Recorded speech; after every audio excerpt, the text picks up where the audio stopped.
Okay. Done.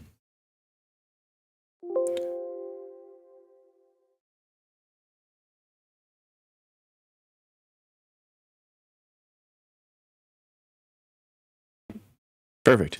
We did it. All right, everyone. Welcome in. Hope you're having a good night.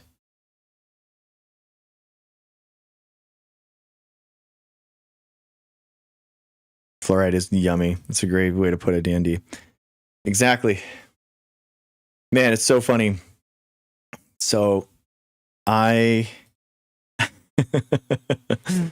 am triggering all the right people with my anti-Europe rant that's going crazy, and it's pretty funny to see all the right people getting so triggered in the comments. I freaking love it.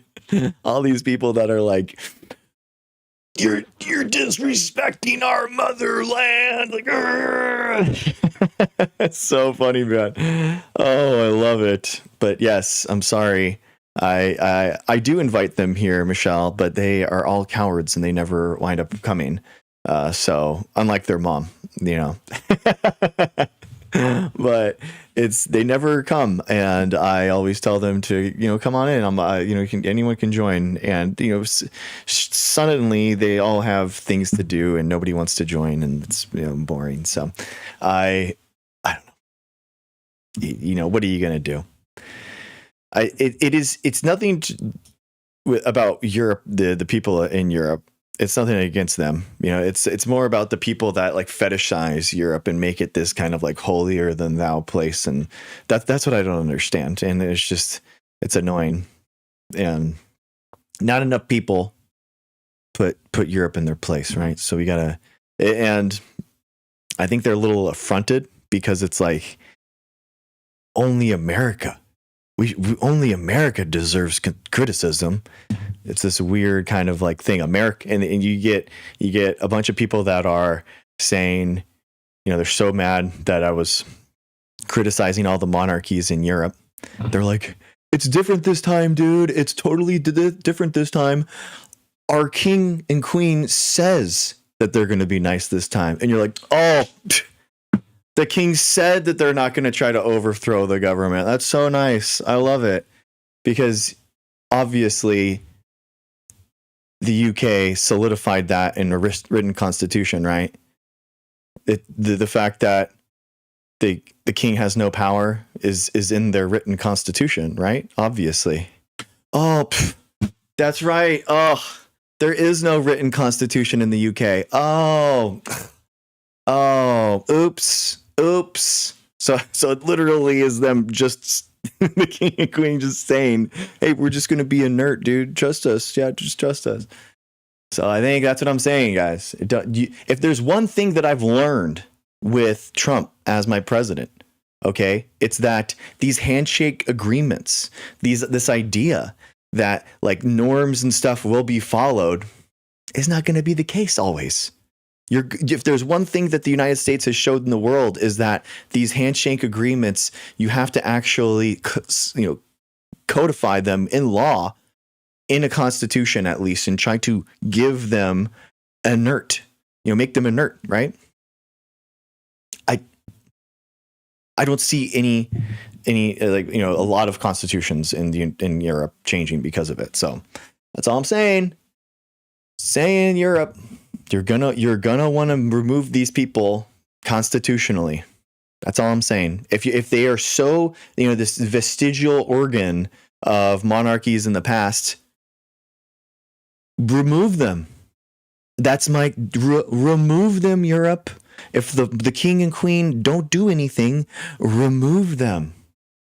I dare you. You won't though. You guys won't, because it makes you feel secure that there's a king or queen looking out for you. And that's like a mommy or daddy figure for your entire nation. And that's why it's weird. That's why you're not fully liberated and free people, because you have a king or queen that's doting over you. And that's a little weird. So that's what I'm saying. If you're begging for your rights at the end of the day, from a dictator, from a king, from a queen, you do not have those rights. You don't. That's my larger point. And that's what none of these people in these comments will actually engage with. And that's what's so frustrating, is that it's this whole like handshake agreement that like, it's insane. But it's okay, guys. It's okay. Anyway, thank you. Thank you for being here, guys. Yeah, Michelle, exactly. Trump did break our Constitution. And that's the larger point. Like these, it just takes one bad actor to go in there and destroy what you think is your country and your sovereignty. It just is. So imagine, and the problem is guess what? It's not going to be like this bad comic supervillain that takes over your country, right? Or takes over as king. It doesn't have to be some like supervillain. They could be, I'm just trying to help, bro. And now it's gone. Dave Marvin, how's it going, brother? Nice to see you. Hey, Helen. Nice to see you, as always. So, guys, we're trying to get some MAGA or anyone to debate on this fine, beautiful holiday that I hope everyone observes. It's a great one. This is the best holiday. Oh, Marissa, how are you? How's it going? Nice to see you. We are trying to get someone in the debate box. We'll see. They're running. We got two coming up. One at the end of the month in 10 days. There's a panel on Raging Tomato that we went on before, so they're like inviting us back. It's someone talking about human gene therapy in a bad way kind of thing, or the way that we kind of select people in society. So gonna probably be like a guest panelist there. And then there's a mega bloodbath debate that we have. Someone wants to debate evolution again. So surely they'll do better than Tent Hoven. My schedule's been off. I missed these lives. Oh, well, Marissa, I'm happy that you're prioritizing the right thing. Do you know what I mean? You're having a good time. Peptides are all the craze right now, GMO. I mean, I think like it's weird. It's so weird. There's a lot of people that think kind of like the peptide stuff, it's their body. They can decide what they want to do with it. You know what I mean? Some of them people are making bad decisions, I think, taking something that really has no human demonstrated efficacy. I think that's kind of weird. But that's like a personal decision in order to make with that, versus vaccines or something is a public health thing. And I think a lot of the same people are getting these two conflated. Like I'd much rather have researched, I'm actually fairly libertarian in the idea of like, if I have cancer, like I should have the ability to choose the most research of research chemicals, and let me be that first patient. I mean, like I want full autonomy over my body to make that decision. And I want more things to be, available to the public that, if I want to take that risk for my body, then that should be okay, right? They should have dangers and everyone should know what's happening. Should have that, but vaccines are completely separate. And the fact that they are for other people and it's for public health, which has nothing to do with you necessarily. And I think that's the biggest points. Okay. Exciting.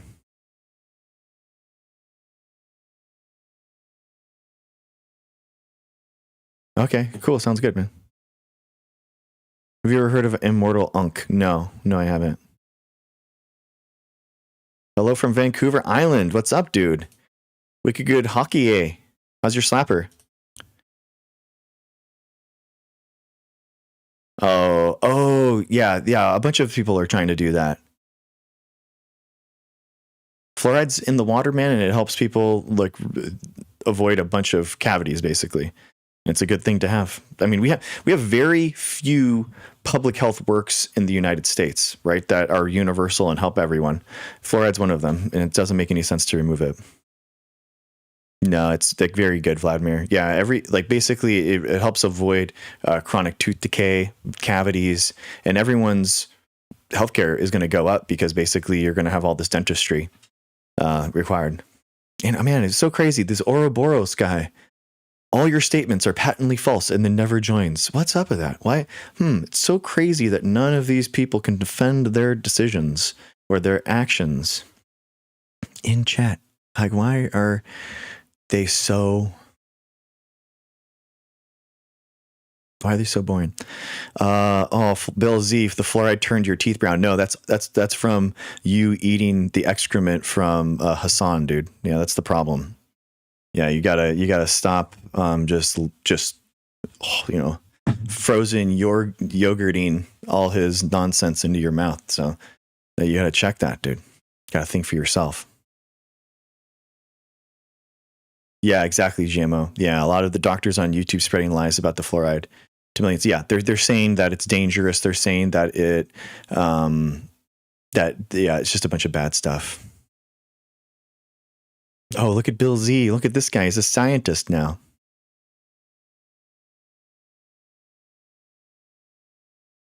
Yeah, it's all dose dependent. Yeah, exactly, GMO. You're not. Yeah, it's good, guys. It really is that easy. It doesn't make any sense to remove it. It just doesn't.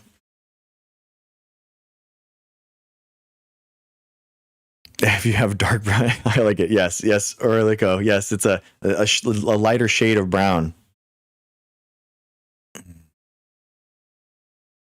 What's up, Ducray? How's it going?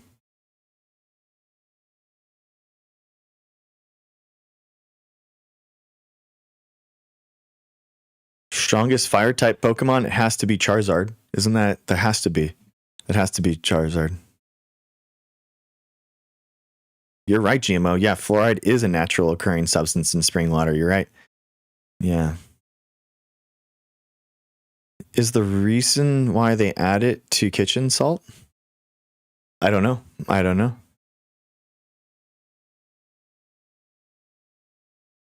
GG, is that a good one? Was Charizard a good one? I'm sorry.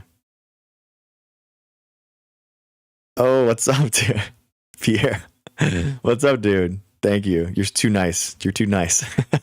What's up, brother?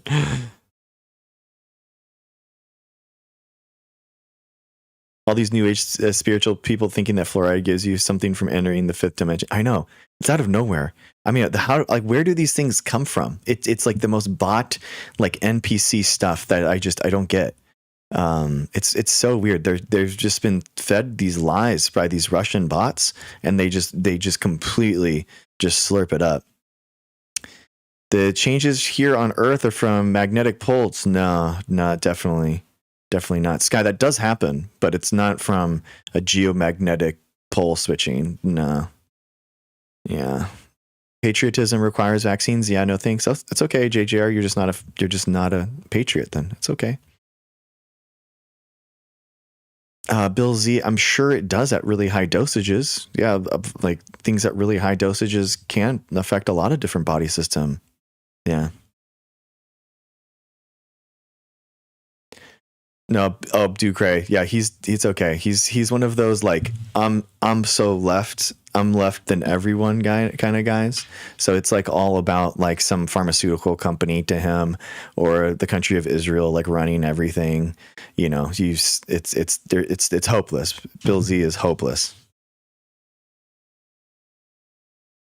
And in reality, he's just a Hassan slop tuber, and he just gets all his ideas and thoughts just slammed into him by Hassan every day. It's really sad. There's a big hole in the magnetic field. Oh man. Oh geez. Oh, he's so triggered, Bill. Bill Z's so triggered. Exactly. Yeah. Yes, Bill Z, because yes, Kamala Harris would have been so much worse for Gaza right now, dude. Oh my gosh. Imagine being like so out of touch with politics right now that you still think like Hassan does right now that Kamala Harris would have been worse on ICE, worse on Gaza than Trump right now. That is what their current position is, by the way. So isn't that crazy? Like I just can't imagine being that so disconnected from world politics and then talking about it. It's just wild to me. Bill Z literally is supporting the ethnic cleansing of Gaza right now to create those hotels and stuff that Trump is building. That's what you do. That you support that. It's pretty embarrassing. She herself called Israel her biggest ally. What are you talking about? No, what are you talking about? I mean, in the Middle East, maybe, yeah, Israel would be. But do you really think that Kamala Harris would be closer to Israel than Trump is right now? Are you out of your mind? She's insane.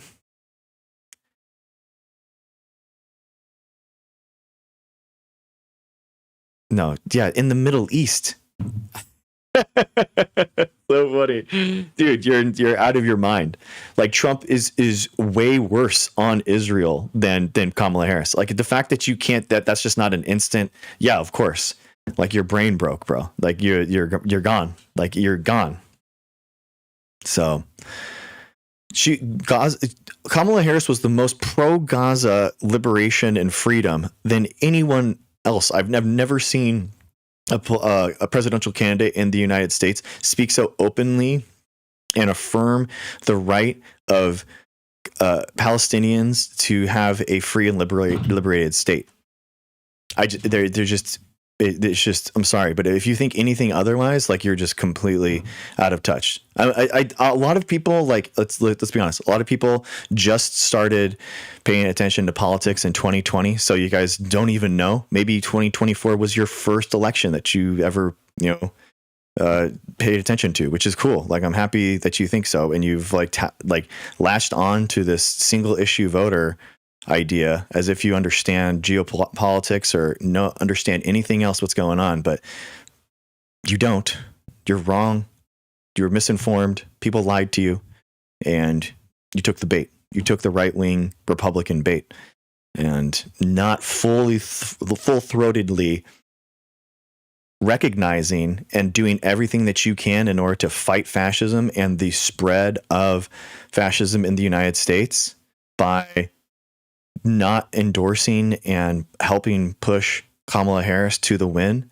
Hassan supports Trump. You support Trump in here. If you don't agree with me, I'm sorry. And if you can't understand what fascism is and you can't identify fascism, personally, I don't even think that you're a leftist. So that's what I actually believe. That's what I actually believe. Hi, Dr. Gray. Wow, what's up? How's it going? Good, how are you? Good. How are you? Hi. What are you up to tonight? Fluoride is safe. Oh, yeah. We can just hang out. You don't have to. Sorry, I was just trying to bait people into debating me, but they run, unfortunately. Mel has never met you, so I was like, Mel, let's go. I'll debate. Okay. Great. All right, cool. How's it going? What are we doing? Wait, but Mel, do you think fluoride is bad? It's for your teeth that you brush. Is that what he doesn't want to debate about that? That's what you want to debate about? No. I mean, we can just talk about whatever. I basically ask. I host I'm a scientist, so I host like a Ask a Scientist show. So people just kind of come on and then they just ask me questions. It doesn't have to. So I was a political science major. Would you agree that science and political science are the same thing? Interesting question. I do think that there is I do think that there is some interplay on culture, economics, politics, so I'm humans. A scientist too.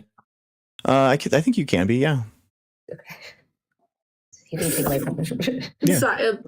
Politician, scientist? Well, I mean, so basically, like using sociology and the interconnectedness of culture and economics and understanding how those interplays come together. Like, I think that, yeah, for sure. I mean, this is what like Marx helped understand is to create kind of like that structure of how one thing interplays with the other, and then basically studying that as a scientific endeavor. Okay, I have a question. I also do think that evolution produced humans, by the way. Nice. There you go. Cool. This is thank you. What is the biggest like debate that people have? Like, what is the biggest thing people come to you with, and they're like, I believe this, and like, you know what I'm saying? What's the biggest thing? Yeah, it's usually, I mean, like based off of what we've lived through, it's usually about the pandemic COVID? and stuff. Yeah, yeah. I was gonna say some COVID vaccine shit. Yeah, yeah. I mean, it's like, I mean, basically, I'm like one of the first scientists that these people have like usually talked to. So it's one of those things where people like immediately say, I distrust science because of blank. And then it's usually like some type of MAHA, vaccine or virus denial kind of stuff. And then, or just asking about the pandemic in general. So it can be whatever though. Interesting. Yeah. We had I went to a football game once, and I have two friends that are in med school. One's in residency now, but they started talking to this guy who was like, yeah, I'm a doctor, blah, blah, blah. And he was like, the vaccines, bullshit, blah, blah, blah, blah, blah. And then at the end of it, he was like, yeah, I'm a chiropractor. No. I know. They were like, oh, that's the kind of doctor you are. Yeah. There's so many chiropractors that's crazy. That talk about. I know, right? They basically. I don't even think I'd let him. I wouldn't let him finish his story. I would like. They started laughing. They were like. I would be like, ain't no way. No, you're not. Exactly. I don't know why like chiropractors play off like medical doctors. It's very weird. I'm very upfront. Like I'm a research scientist. I'm not a physician. I think I'm proud to be a scientist. I don't want to be kidding. I don't think I'm a scientist. I was just trying to be. Rage I mean, I think that you can be. I was 100% trying to rage at you. That's what I was doing. Okay.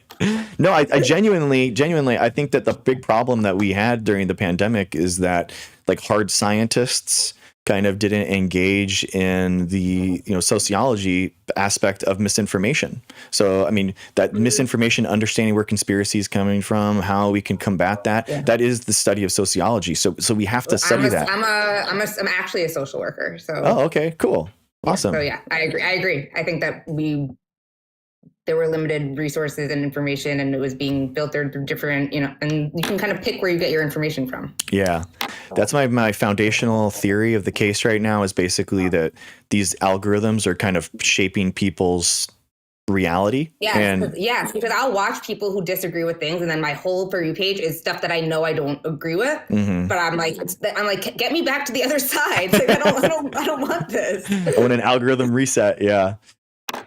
Yeah, it is wild to. I started streaming in November 2020 when we were all shut down and stuff, and doing science communication there.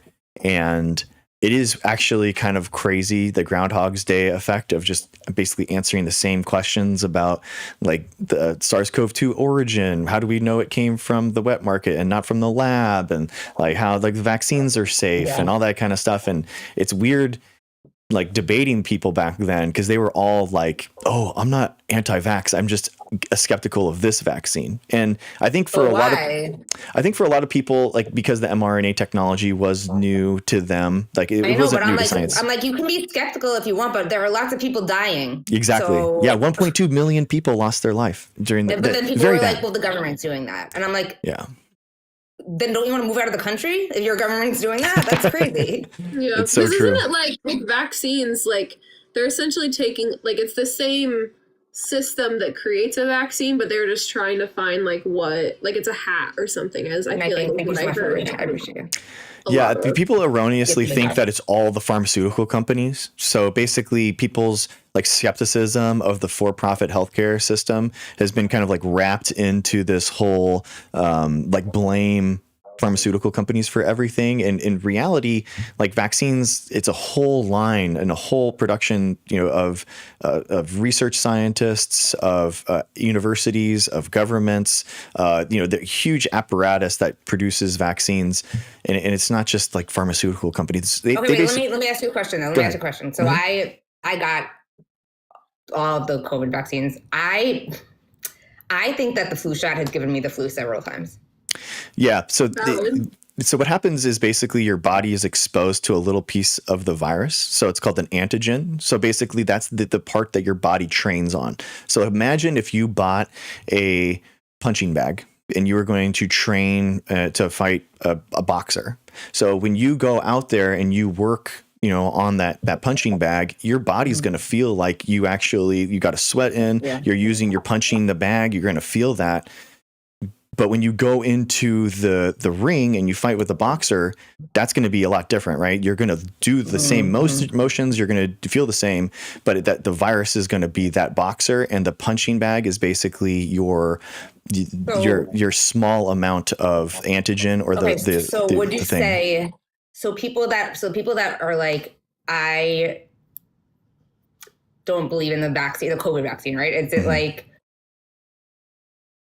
but you got it and that's why you haven't had COVID? Or like, I got COVID because I don't think I got COVID. Actually, I know I didn't get COVID from getting the shot. Well, no, I don't know that. When I say I got the flu from the flu shot, I mean, I got the flu shot and then like a day later I was sick in bed. Like that didn't happen with me with the COVID vaccine, But people are like, I only got COVID after I got the flu shot. Cheers, thank you. Which is also true for me, but I'm like, yeah, but I got it like a year later. And like, just because you get a vaccine doesn't mean like you're completely immune. You still have to do all the other things that we've been doing. Yeah, you're not. So you're not getting like you're not getting the flu. Your body's responding as if it is the flu. So, but it feels like you have the flu because you can't feel afford it. to care. So that's kind of the difference. If a government mandated on a live shot, you deserve what happens to you. Okay. That's not what it's called, though. The point is that it's like vaccines are mandatory for like, because they're basically, we wouldn't have any freedom and liberty to move around the country if we were afraid of the 13 different diseases that could come out at any time. Like, do you think that Coachella is really going to have 200,000 people at it if you know that you're going to get exposed to a dozen different things? No way. People are going to stay home. People care about their health, so they're going to stay back and they're not going to do things. They're not going to go to the movie theaters. They're not going to go out. Well, we didn't. Exactly. And that was just one. That was just one virus. Now imagine 13. It's crazy. I'm all set on imagining that. Yeah, exactly. So I got the first two, like not the booster, but like the set, right? The first one I was fine. The second one I had an allergic reaction that put me in the ER. Why does that happen? Like, why didn't the first one make me react, but the second one did? Because your body said danger. Yeah. Basically, your body mounted a defense. So just imagine how your body reacted to that small amount of the virus particle, the spike protein. But imagine like a full SARS-CoV-2 infection that's going to make a ton more of that spike protein. You'd probably have been in the hospital even harder, like for a little bit while longer. Yeah, I had COVID twice. I actually got it. I had it twice also. But not when like people were the first time I got it was December 2021. But yeah, I had it 3 times. I had the first and the second, and then I got the booster. I don't want to say I got sick from it in the moment, but I got COVID a month later. And so then I was like, I'm not getting the booster again. But like if someone said you have to, I would be like, okay. But I wouldn't like fight it. But. So basically how it works is that it's good that you guys got those, and then you could basically get the one like this year or coming out I'm getting the next one. I'm too afraid to get the booster now because I had like full body hives. It was get a different brand. What brand did you get? That's a good question. The Pfizer. Yeah, you could try getting the Moderna. My first one was Moderna, and then I got Pfizer for the second one, and then I think I got Pfizer for the booster. But there's cool stuff. I mean, the mRNA vaccine, the mRNA basically, how the technology works is that the RNA molecule is kind of wrapped with these lipid nanoparticles. And this is actually the new way that molecular biology and the new scientists are delivering genetic material to us, and they're actually coming out with new things like anti-cancer vaccines. So instead of like basically training your immune system to attract, people would be so quick to get that. People would exactly. So it basically trains. You find out your specific unique cancer sequence. You put that cancer sequence into the vaccine, and then you trains your body to attack the cancer cells. It's really cool. It's just coming out. I feel like people. So then I'm gonna try to word this not mean. So my mom died in 2015 before COVID, but she died of an asthma attack. And I remember during COVID, I remember being like relieved a little bit that she wasn't even here, because I was like, so if she were to get COVID, that would be so scary. She had asthma, you know what I mean? But so then I like think about it and I'm like, okay, like if you don't want to get a vaccine for religious reasons, cultural reasons, health reasons, that's none of my business.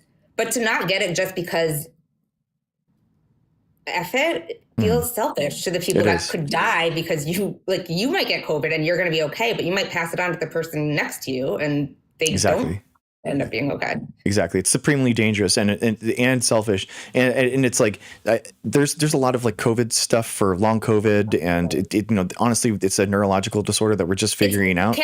Sorry. I'm like, so if you were listening, you're correct. There is a small dose of COVID in the shot so that it teaches your body how to fight it. So you saying it's in the shot, you're correct. It's preparing your body. So if you were to encounter the full-fledged virus, you already have built up a small army that can then train the rest of your body to make the army bigger. Booyakasha. Amazing. That was amazing. Exactly. Yeah. Perfect.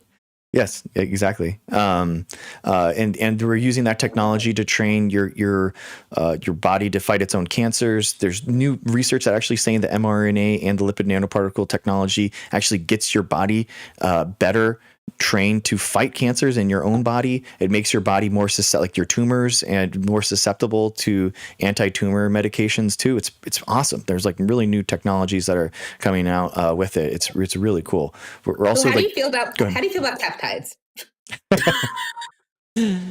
I mean, I think so I'm like pretty libertarian in the fact that if it's just impacting you, like I'm not. I took peptides and I had to go to the hospital. Oh, okay. I mean, a lot of it's unregulated. That's the problem. It's unregulated. It's not confirmed and that kind of thing. So like, if people like I would be okay if someone was doing their peptide things, but I think because that only does affect them, right? It's only affects them. They need to know the dosage. They need to know like the dangers. They need to know that this is not approved for humans. They need to know a lot of those things. But vaccines, people are going to choose to go to someone that reinforces a belief that they have, right? Exactly. So I think I would be even okay with letting peptides go in the whole, like you decide what you do with your own body, but vaccines are completely different. And you don't get to decide for everyone else that you encounter that like you're going to spread measles. Yeah. It's like, it's way more dangerous. It's way more dangerous. Like, and I almost died. It's not just COVID too. It's like, it's measles vaccines, people like tuberculosis, a whooping cough, like a ton of different stuff. I have all of those vaccines. I don't know. I'll be honest. I don't know where that's registered because I am old, but I got when I was a baby.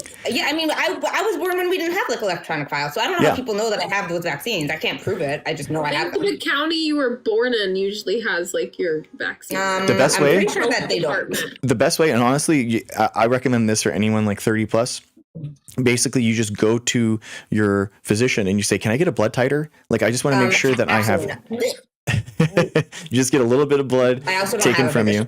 And then you can like basically get they run your antibodies in your blood to see what you actually have. So when I went to the hospital and they took my blood, what were they looking for? Why couldn't they just run it then? It's the same blood. They were trying to figure out why you were sick. I told them why I was sick. They were looking for poisons and stuff that you were probably taking like that were what did she inject in her body? I told them what I injected. Yeah, but they don't know exactly. But so then so my thing is like I hate getting my blood taken. I'm anemic, and I couldn't drink water or juice. Like I almost felt right, which they thought was crazy because I was like screaming and crying about the blood test, and they were like, you have 2 tattoos and you took peptides. Like, are you okay? Like, what's wrong with you?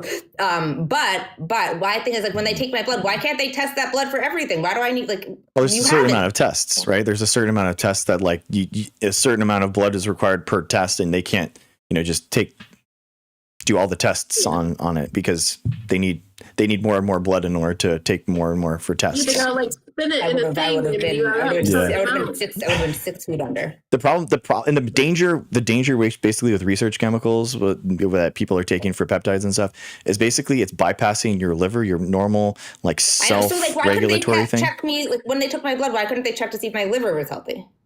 They were making sure. They didn't tell me the results because I don't think it's healthy. Isn't that what because you bypassed your liver and they're probably looking for something that was toxic that was outside of that process to make sure that because you were if it was a poison or something like that got infected into the vial, then they need to know, because then you could go They septic. told me my blood work came back good, except it just had a lot of,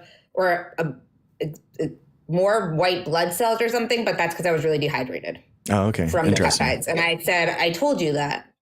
They're probably looking at like some type of like sepsis or something, because like that's the thing, like where your body is actually infested with bacteria. They probably were. Yeah, because if your peptides are infested or contaminated, then it's really bad. Yeah. So you got, it's tough. It's tough. I mean, I think I think that it's probably in the future, it's probably going to be more of our lives than less. I think like retatrutide and tirzepatide are actually that's what almost killed me. Yeah, like those are legitimately showing really interesting benefits. I'm not joking. Outside of just. I literally threw up for 3 days. I threw up over 100 times for 3 days straight. Wow. I must have lost 7. I would eat an ice cube and I would throw up liquid. 3 solo cups full. Wow. 3 solo cups full of liquid. That's crazy. Yeah, I mean they're showing interesting like organ protective benefits out in the trials right now, which is interesting. Yeah. Well, I googled it and it said you could lose your gallbladder, and I was really nervous that I was gonna have to get that taken out. But then I got to the point where I was like, I've probably thrown it up already, so it's gone. It's definitely you're not gonna lose it that way, I don't think.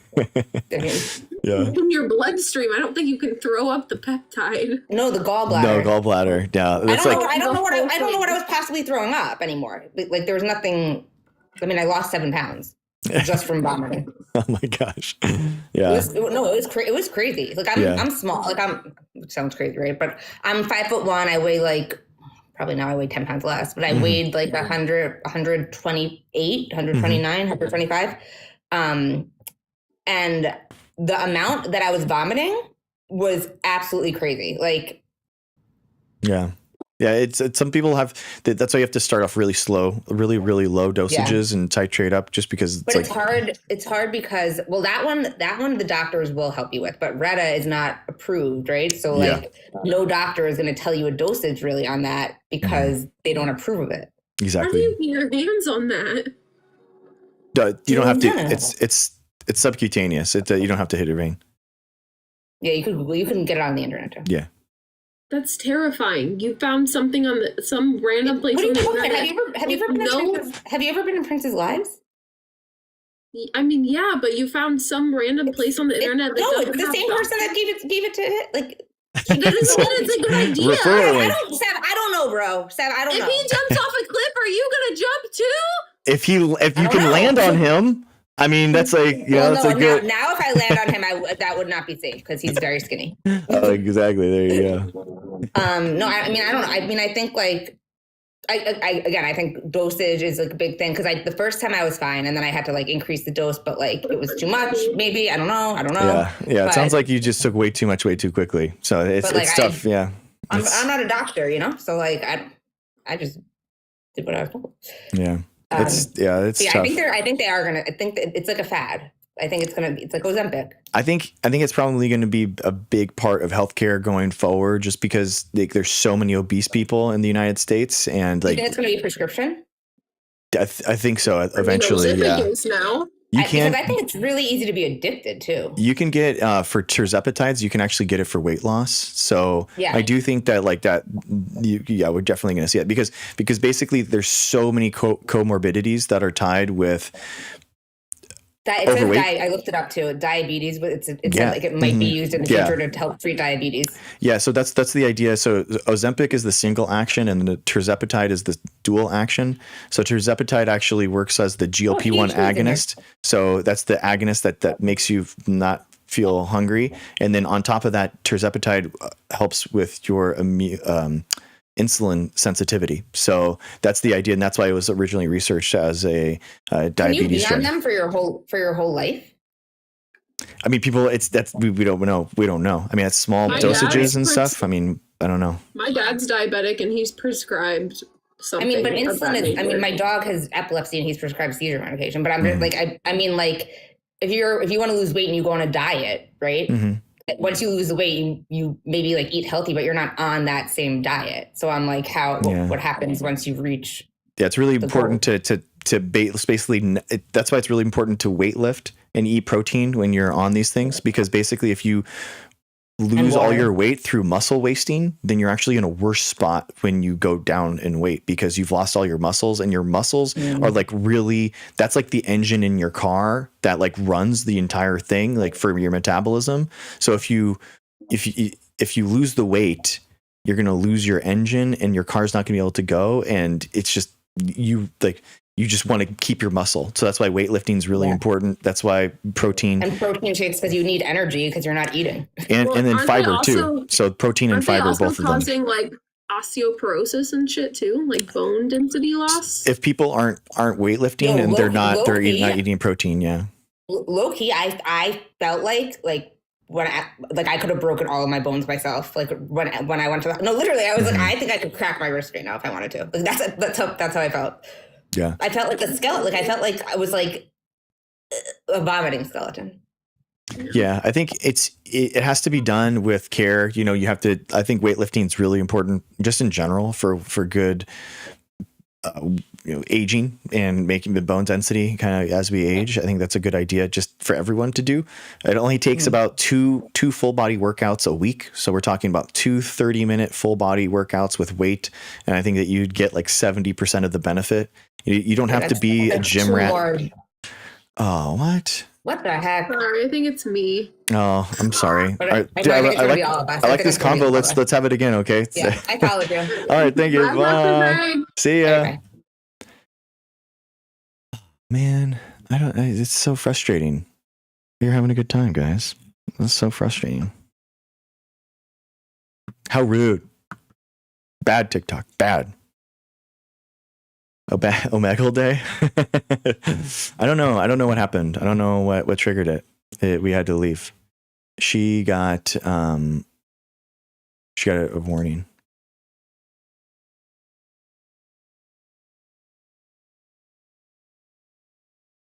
Weird. What's up? Thank you guys for coming in. Thank you guys for hanging out. I appreciate you. It's the Dr. Greg Show, where we basically, it's like an ask a scientist thing. Any questions that you ever had for a scientist, we can try to break you of your conspiracies, guys. That's what we do here.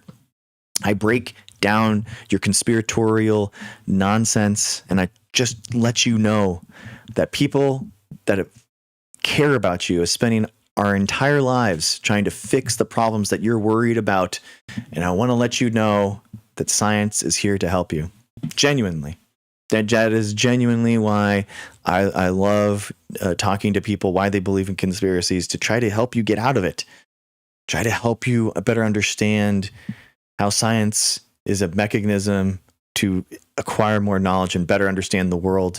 And you don't have to worry about these conspiracies that just plague your inner thought process and keep you worried at night. It's true. It's true, guys. The world is just a little bit more boring than you're imagining. It's just a little bit more boring. How many times a day do you, so what you're doing to yell, Halen Sagan? I know, I'd say Darwin. Thank Darwin. Thank Darwin. The world is much more beautiful when you understand evolution. Exactly, GMO. I mean, evolution is the greatest story ever told. It's so beautiful. Do I stop what I'm doing and yell? Yeah, exactly, Mima. Exactly.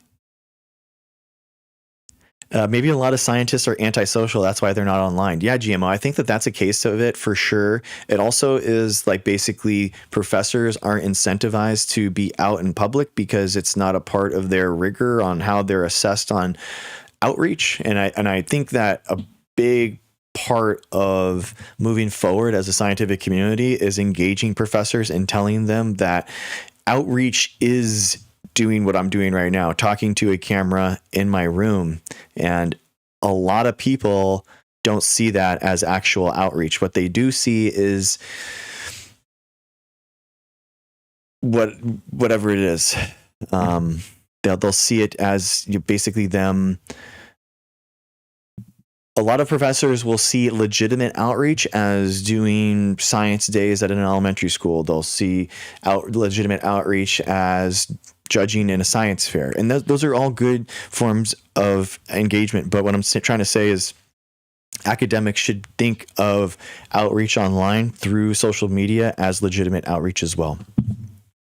That's the idea. Oh, DC, so good to have a friend. Thank you for coming in. Come on in.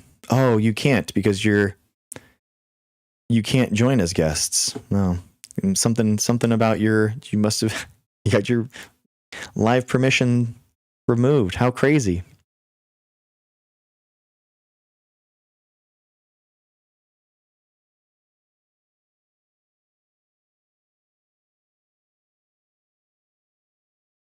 Oh yeah, Spark, do you have it? I have my credentials everywhere. Yep. Yeah, all my publications are linked on my website, and absolutely, yeah, all my credentials are there. Yeah. Yeah, I don't hide any of them.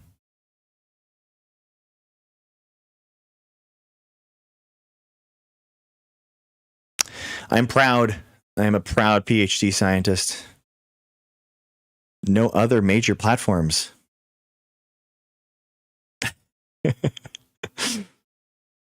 Okay. It's okay. It's okay, guys. I'm trying. I'm guys. Where am I? Guys, what is this? The world famous Dr. Greg Show. We're world famous, man. What are you talking about? You can't find me. I'm world famous. What do you mean? What's going on? That's not true at all. Children live longer with vaccines. True. Yes, Faye, exactly. It's well known that a side effect of vaccines, did you know a major side effect of vaccines is adulthood? Did you know that? It's true. It's true. That's actually the major side effect of vaccines is adulthood. So, you know. I mean, you have a global audience. Right, Ness. You're damn right. Thank you.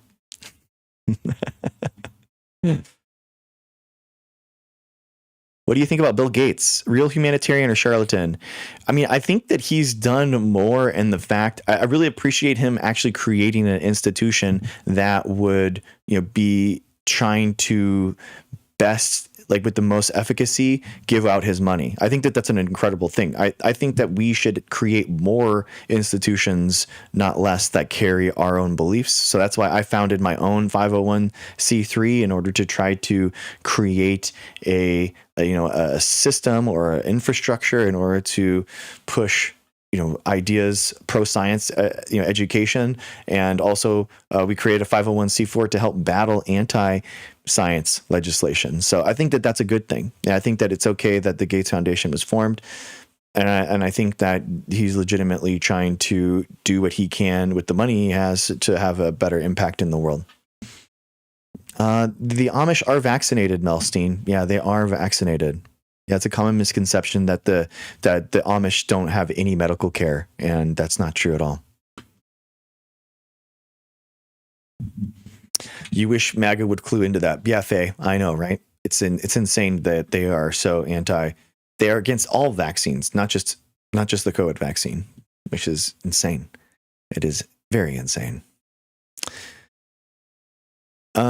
People hate Bill Gates, but he made computers affordable for everyone. Yeah, I think that there's that, but then I think that the humanitarian stuff is probably a bigger impact for his legacy. I think for sure.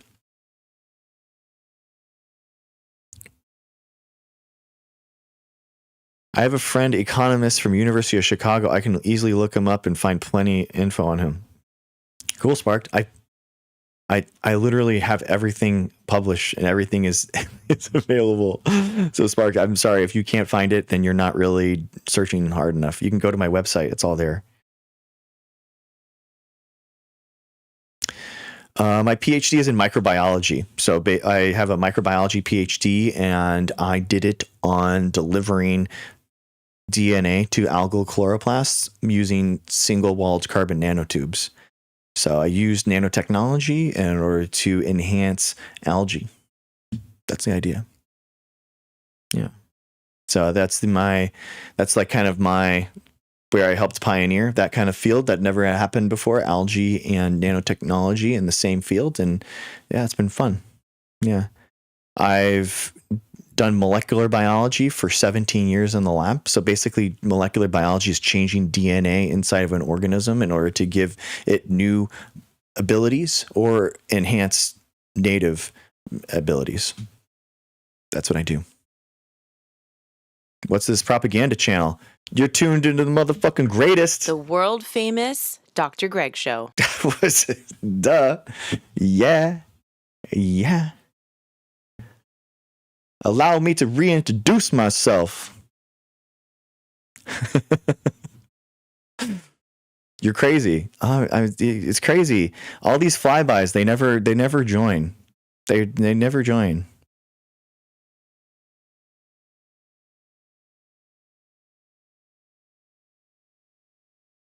I know plants, therefore I'm neo-humans. Okay, you can join too.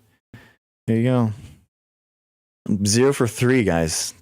Surely one of them will come in. I'm waiting, guys. Sparked. The fact that you can't understand how to work the internet on an app that uses the internet isn't my. That's what do you want me to do? I literally have done everything I can in order to make it as public as possible. All the PDFs and everything is available. My dissertation, everything is available online. I'm not trying to hide my credentials at all. I'm proud of them, so I'm not. Yeah, I'm not hiding them at all. Are you an atheist? Yeah. Mm-hmm. Yeah.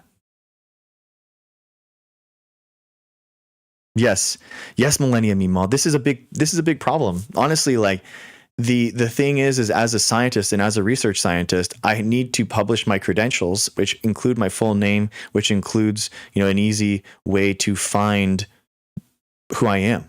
So I can't hide. I can't be a private figure. That's one of the problems. Exactly what Amy's talking about. PhDs can't hide because even if I didn't want my full name to be out there, there's not that many algae nanotechnology papers. And I talk about those things all the time. So like you could just Google Scholar all my stuff and you could find my name and you could find my stuff. I couldn't be private if I wanted to. I couldn't be anonymous. I am not scared. Yeah, exactly 5 minutes. I love that you're a Highlander too.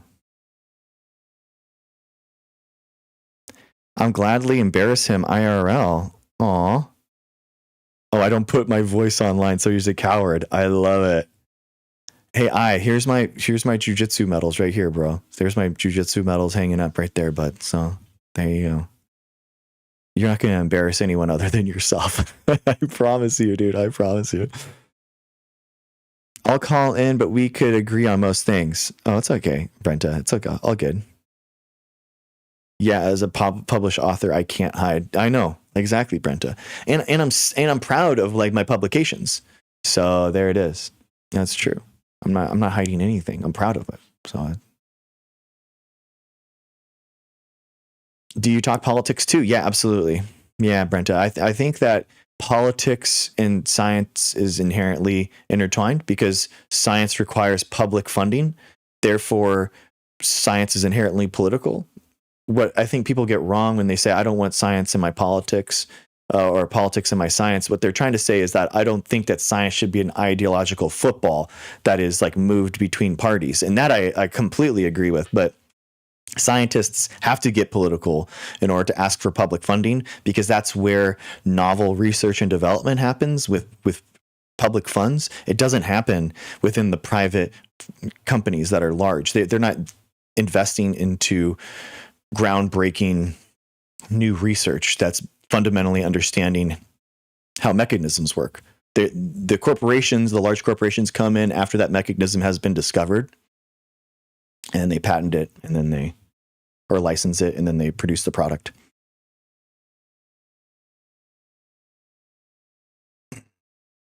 Okay. I would, yeah, bro. I would love it. I completely consent, bro. Whatever you're thinking is going to happen in real life, I completely consent and I'm down, dude.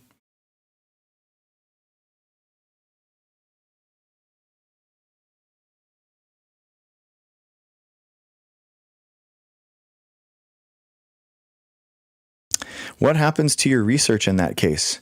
I don't know what you mean, Mima. What are you talking about? Are you a leftist or a liberal? Brent. Oh, Brent A. Okay, gotcha. I don't think that capitalism is the best way to organize, because I feel like greed shouldn't be something that is pushed and centered in our economics. I think that it kind of is a natural human trait that's going to be there, but we shouldn't center things on it, because I don't think the best products made by humans are for capital or for return on investment. I think that science is a good example of something that people do better work for when they're giving back to something that is larger than themselves. So that's kind of my guiding philosophy on what I think is, should be something that we highlight in our organization.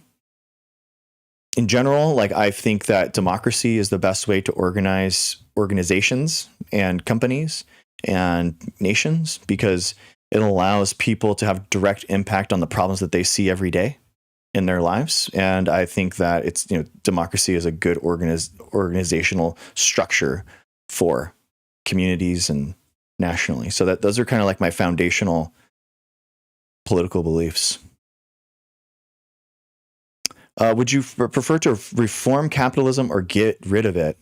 Yeah, so this is a classic revolution versus reform question here. So Brent, yeah, it's an interesting idea.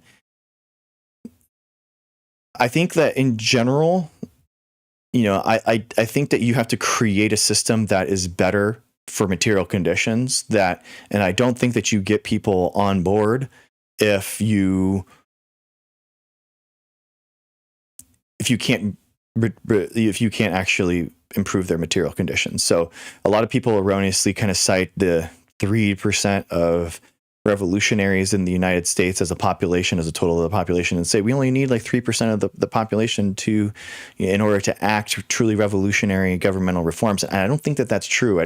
If you had a new type of government that came in with only 3% support, you need more people. That's not a stable government, right? If 97% of the people are against you, you need that democratic support. So you need people to buy into your government. You need people to actually see things material conditionally improving in their lives. So I think it's like we need to like change things fundamentally. I think that we do need a political revolution, absolutely. But I think that we have to do it democratically, because one, like I said before, you're going to need the people's approval at some point. At some point, you need everyone to be on board with the change. So therefore, I think that you need to have some type of democratically chosen political revolution.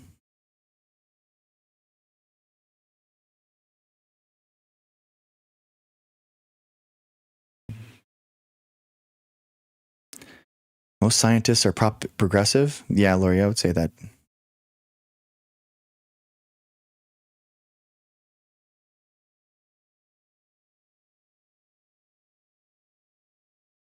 Yeah, Brent, I think that political labels are kind of fruitless. I don't try to bucket myself into anything. I have beliefs, and that's just kind of what I have. And I would rather just look at problems and try to fix them, as opposed to having a flag that or a backpack for a team that I have to carry. I don't see myself like that. I kind of see myself as someone that can, not have anyone. I'm not waving anyone's flags. I have my own beliefs, and that's just what it is.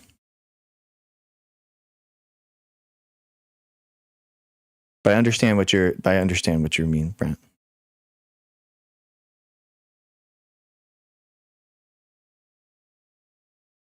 So reform the process, not the goal. Yeah, Brent, that's not what I said, but But it's okay. I mean, it's all right. Again, like it's okay. Or I get it banned. How does one get it banned without one's permission? Spark, I don't understand what you're talking about. You can come and talk to me. Oh, that's right. You can't because you're banned.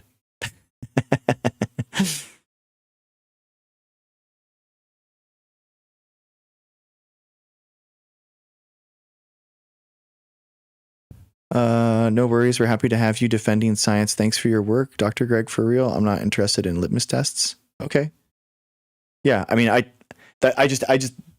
just answering your questions, and so okay, cool.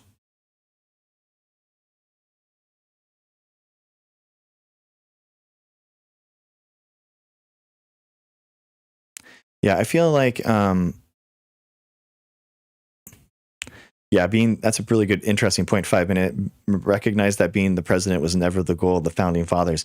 Yeah, it is wild to see the authoritarian style unitary executive theory that is the modern Republican Party, when it's pretty much completely against the founding fathers, the founding writers of the Constitution. Very weird. Very weird.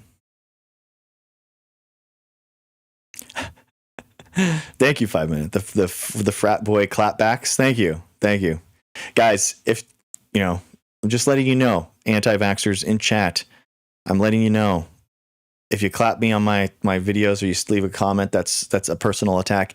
I'm gonna. There's a good chance I respond with a mom joke. Just letting you know. I throw those things around. All right. So sorry, not sorry.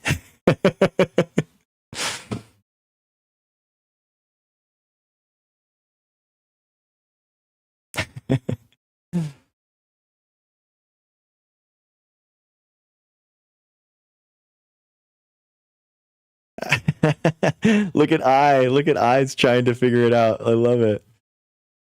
Love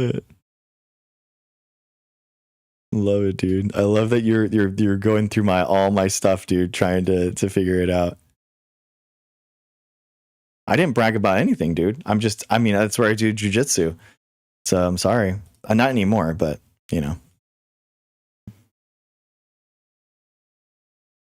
I literally don't go there anymore. I don't understand. I love that this guy is so intimidated that I do jujitsu, and he's so worried about it that he had to go through my posts to try to figure it out. He was so worried. He's like, can I actually take this guy? Can I take him? Questions? Yes, I would tap you within 20 seconds. That's what it is. Jiu-jitsu equals skin infection. Yeah, the good chance that that's the case. Yeah. Why do the anti-science fundamentalists have so much power in the U.S.? It seems disproportionate to the people. Yeah, Mark Reed. I think it's because they were voted in, right? I mean, that's as easy as it is.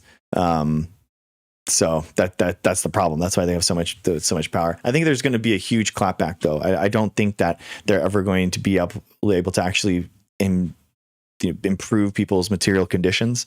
And I think that it's going to get worse. I mean, you see the Senate hearing with RFK, and he's getting blown out. He's getting flayed alive. It's embarrassing to sit there and say to the biggest measles outbreak in 50 years in the United States, and your response is, nuh-uh. It's like, okay, dude. Okay. All right. That's a little weird. We literally have the largest measles outbreak in the country, and you're not making people healthier by making them more diseased. So fix it.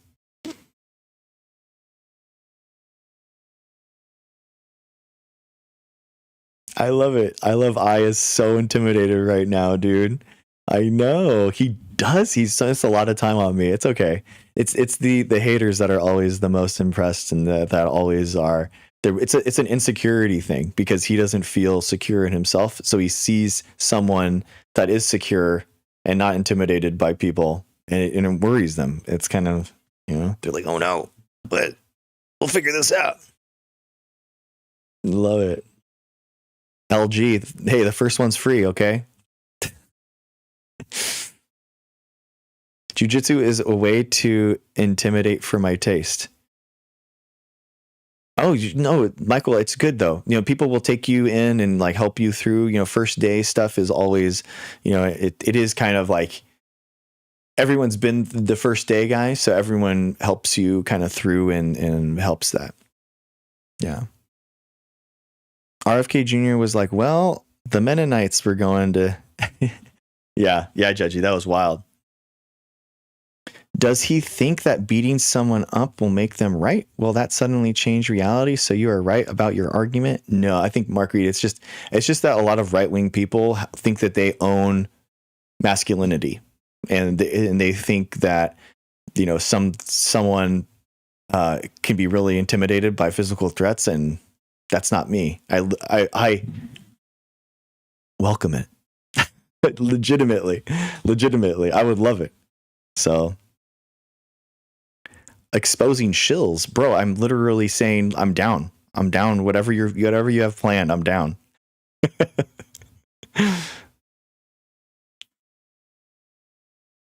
Oh, Ness, yeah. We'll have to see. Yeah, we'll have to find that person.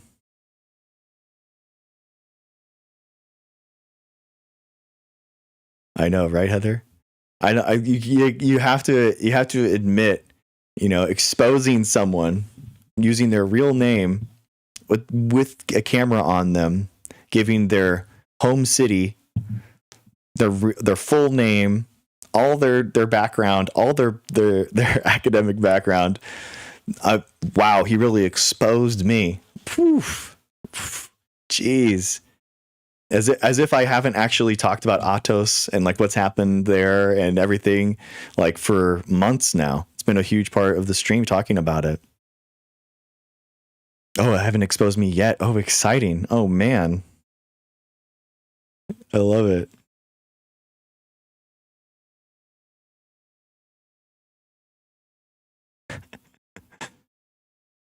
My son does jujitsu and he loves it. Nice. Jujitsu is amazing. I totally recommend it for everyone. Genuinely. It's so fun. It's really cool to like see what type of person you are, and try to, it's a mental game, which is really fun. And basically the board is the human body, and you're trying to figure out ways to use your brain to outdo someone's strength.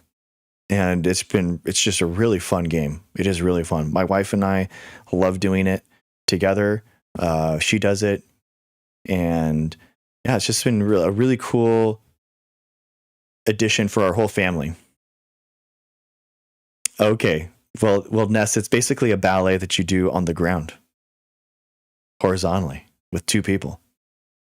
But most of the time, it's like a sweaty 200-pound guy that has sweat dripping into your eyeballs at 6:30 in the morning.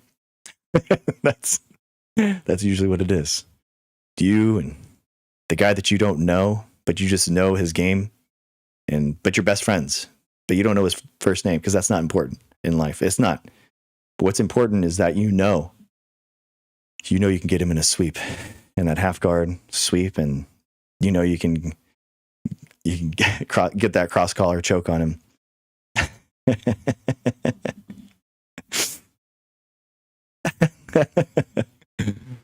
Well, that sounds enticing. What? Come on, guys. What are you talking about?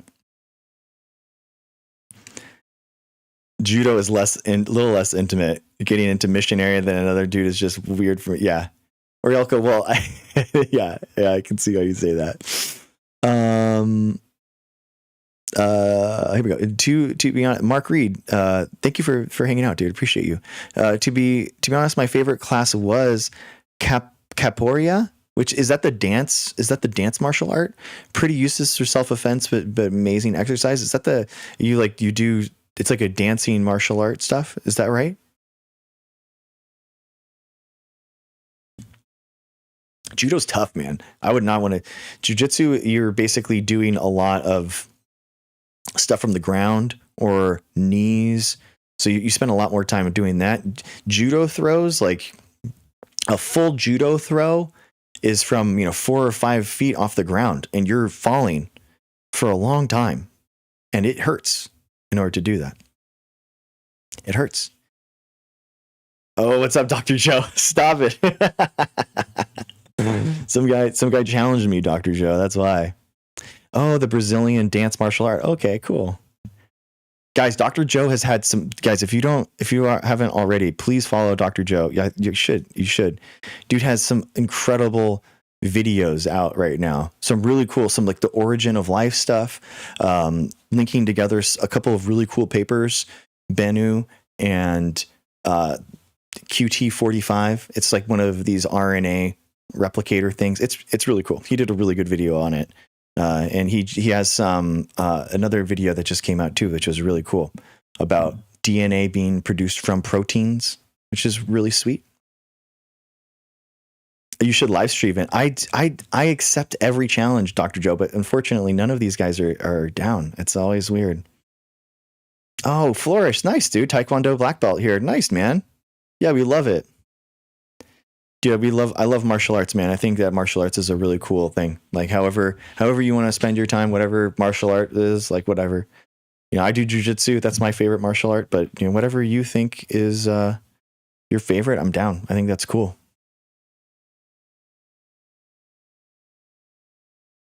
Julian Solomita is my only introduction to jujitsu, which isn't a lot, but it's something. Oh, cool. I don't know who that is.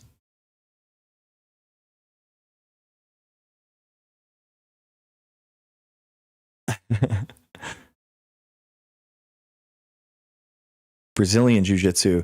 Yeah, Robbie. Yeah, so jiu-jitsu basically started in Japan as basically the way that the marshals saved the royal emperors. So the idea is that it was a quick way in order to subdue an attacker. So you a lot of like a lot of incapacitation from standing, and you know, using ways and limbs in order to offensively and leverage to take advantage of the attacker. So different ways of manipulating the joints and figuring out which way the joint doesn't want to go, and then using that to control the body. That's just kind of the way to go. And basically there was a bunch of people. There was one person specifically that came down to Brazil and taught a big family about jiu-jitsu. And they kind of revolutionized the sport to be also on the ground, because if they thought that the most fights were going to end up on the ground anyway. So if you learn how to do jiu-jitsu on the ground, now you can have some leverage by using the ground as a jumping off point. So jiu-jitsu is really interesting. It basically makes the argument that the person on underneath the other person is actually in a better position. In wrestling, Greco-style Roman wrestling, that kind of stuff, basically being on top is always going to be the most advantageous position and be the dominant position. Was it the Gracies? Yeah, exactly. So the idea is that in jiu-jitsu, you can be on bottom and still be in the more dominant position by using leverage, by using the back, by using the ground to your advantage. And then that happened from like mid 1900s to about 2000. And then I would say another phase in jiu-jitsu evolution happened in America starting around 2000, where a lot of the Brazilians kind of migrated to San Diego and LA. And there was a whole new, what's up, Ghost Pepper? How's it going, man? There's a whole host of new people that came to the United States, started training in the United States. And kind of the new evolution of jiu-jitsu happened with attacking the legs. So for the Gracies in the second wave of evolution of jiu-jitsu, their goal was really to attack the neck, attack the head. You know, because that's a really strong submission. They either pass out or that's it. I mean, or you lose the submission. And the idea with the American jiu-jitsu was really I'm going to attack your legs. I'm going to attack your ankles. I'm going to attack your knees.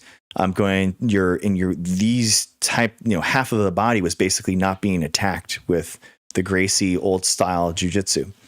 So that's modern jujitsu now. Modern jujitsu attacks the legs as much as it attacks the arms, as much as it attacks the head.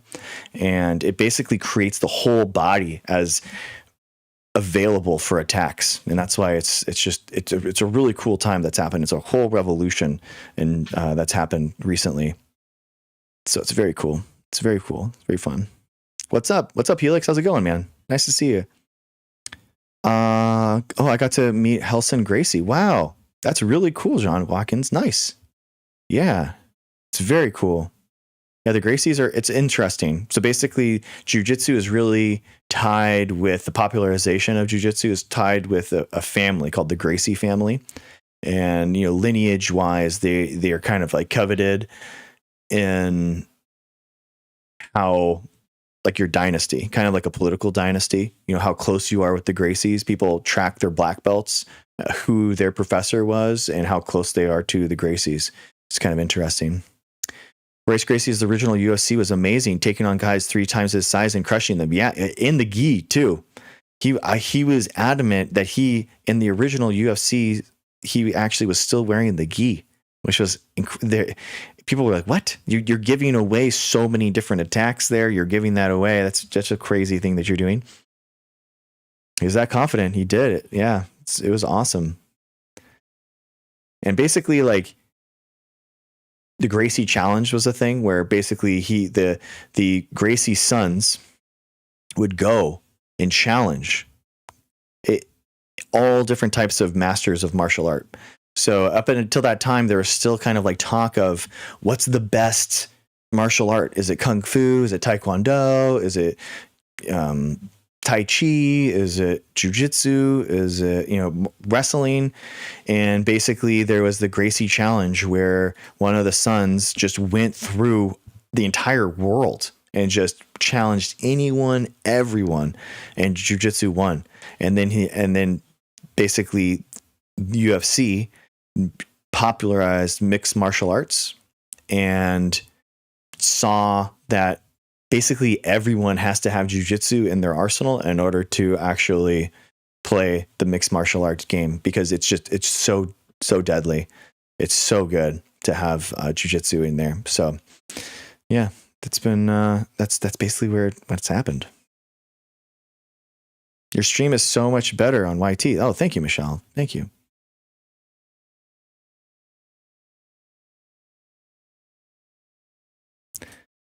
All right, guys.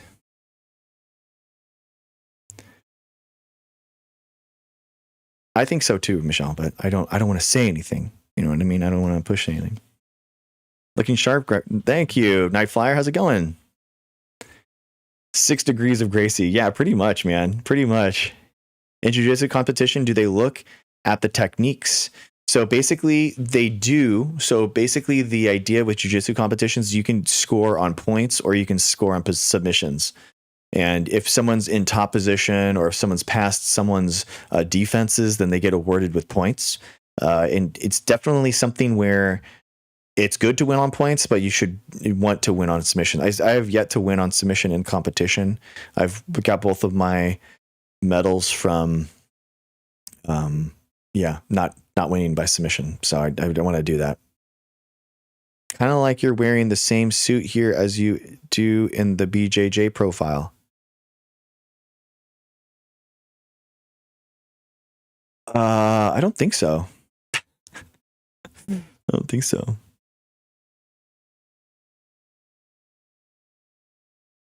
Yeah, I don't have my IBJJF picture is completely different. Yeah. No, definitely not Austin. No.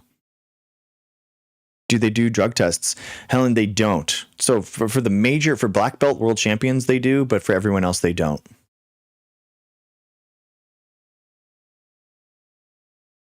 It's going. What are you doing tonight? Trying to get one of these haters in chat to join the guest box, but It's so crazy, guys. Why do they all say nonsense and then they don't want to talk to a scientist and say their nonsense to my face? I don't get it. That's weird. I think so, because it's literally my profile photo. Oh, it's your profile photo? You're using my photo as your profile photo? That's great. Awesome. That's great. I hope so. Let me know. I can get you a high quality one if you want to make it your background on your phone. I can get you my headshot in HQ if you want it. I'll throw a second one in there so it can be your lock screen, phone, your screensaver. Charge him. That's a great idea, Helen. That's a great idea.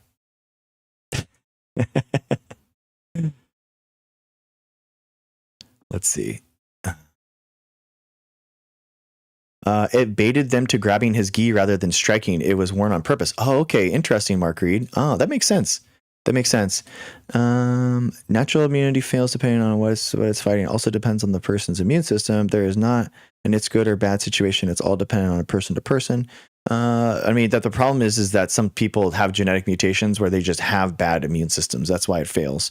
So it's just in your immune system can change based off of prescriptions and stuff that you're taking. So the idea is to basically use vaccines as opposed to natural immunity, because natural immunity can fail. What do you think about terrain theory? It's completely debunked and completely false. Yeah, germ theory is definitely the way of the road, and science supports germ theory instead of terrain theory. Yeah, I know that germ theory is correct. I just hear people arguing for terrain theory. Yeah, John. The problem is that people think that you can definitely eat yourself and make your body so unhealthy that you're susceptible to disease. Okay, that can definitely happen. But the reality is that viruses exist. Viruses have been isolated. Viruses cause disease. And that's just the reality of it. Terrain theory basically posits that there are no viruses, that there are no bacteria, that everything in the microbial world is all fake, and that it's all basically manifestations of your body as opposed to things getting pushed onto it. And that's just completely false. Yeah. MAGA is crazy. I know.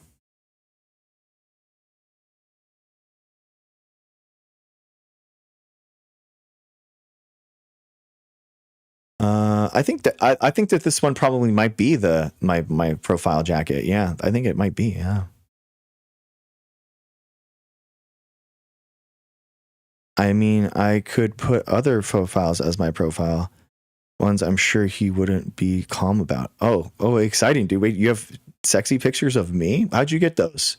Ness, did you give those away? Ness, what are you doing? What are you doing? How dare you? Unbelievable, Ness. Those are for you. And user 8007623376315. That was it. Okay, that we were in our group message and that was it. Unbelievable.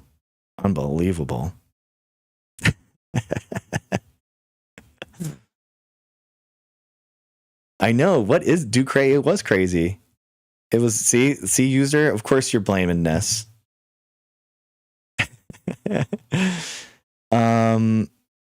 Let's see.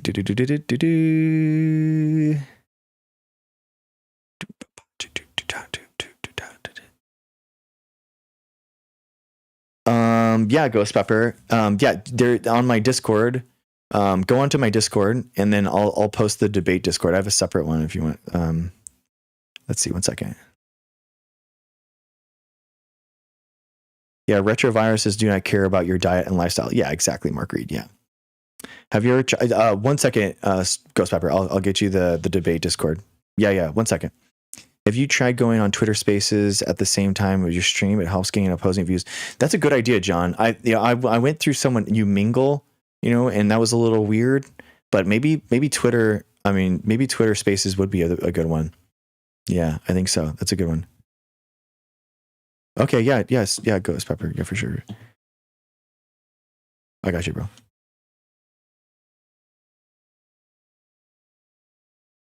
Let's see.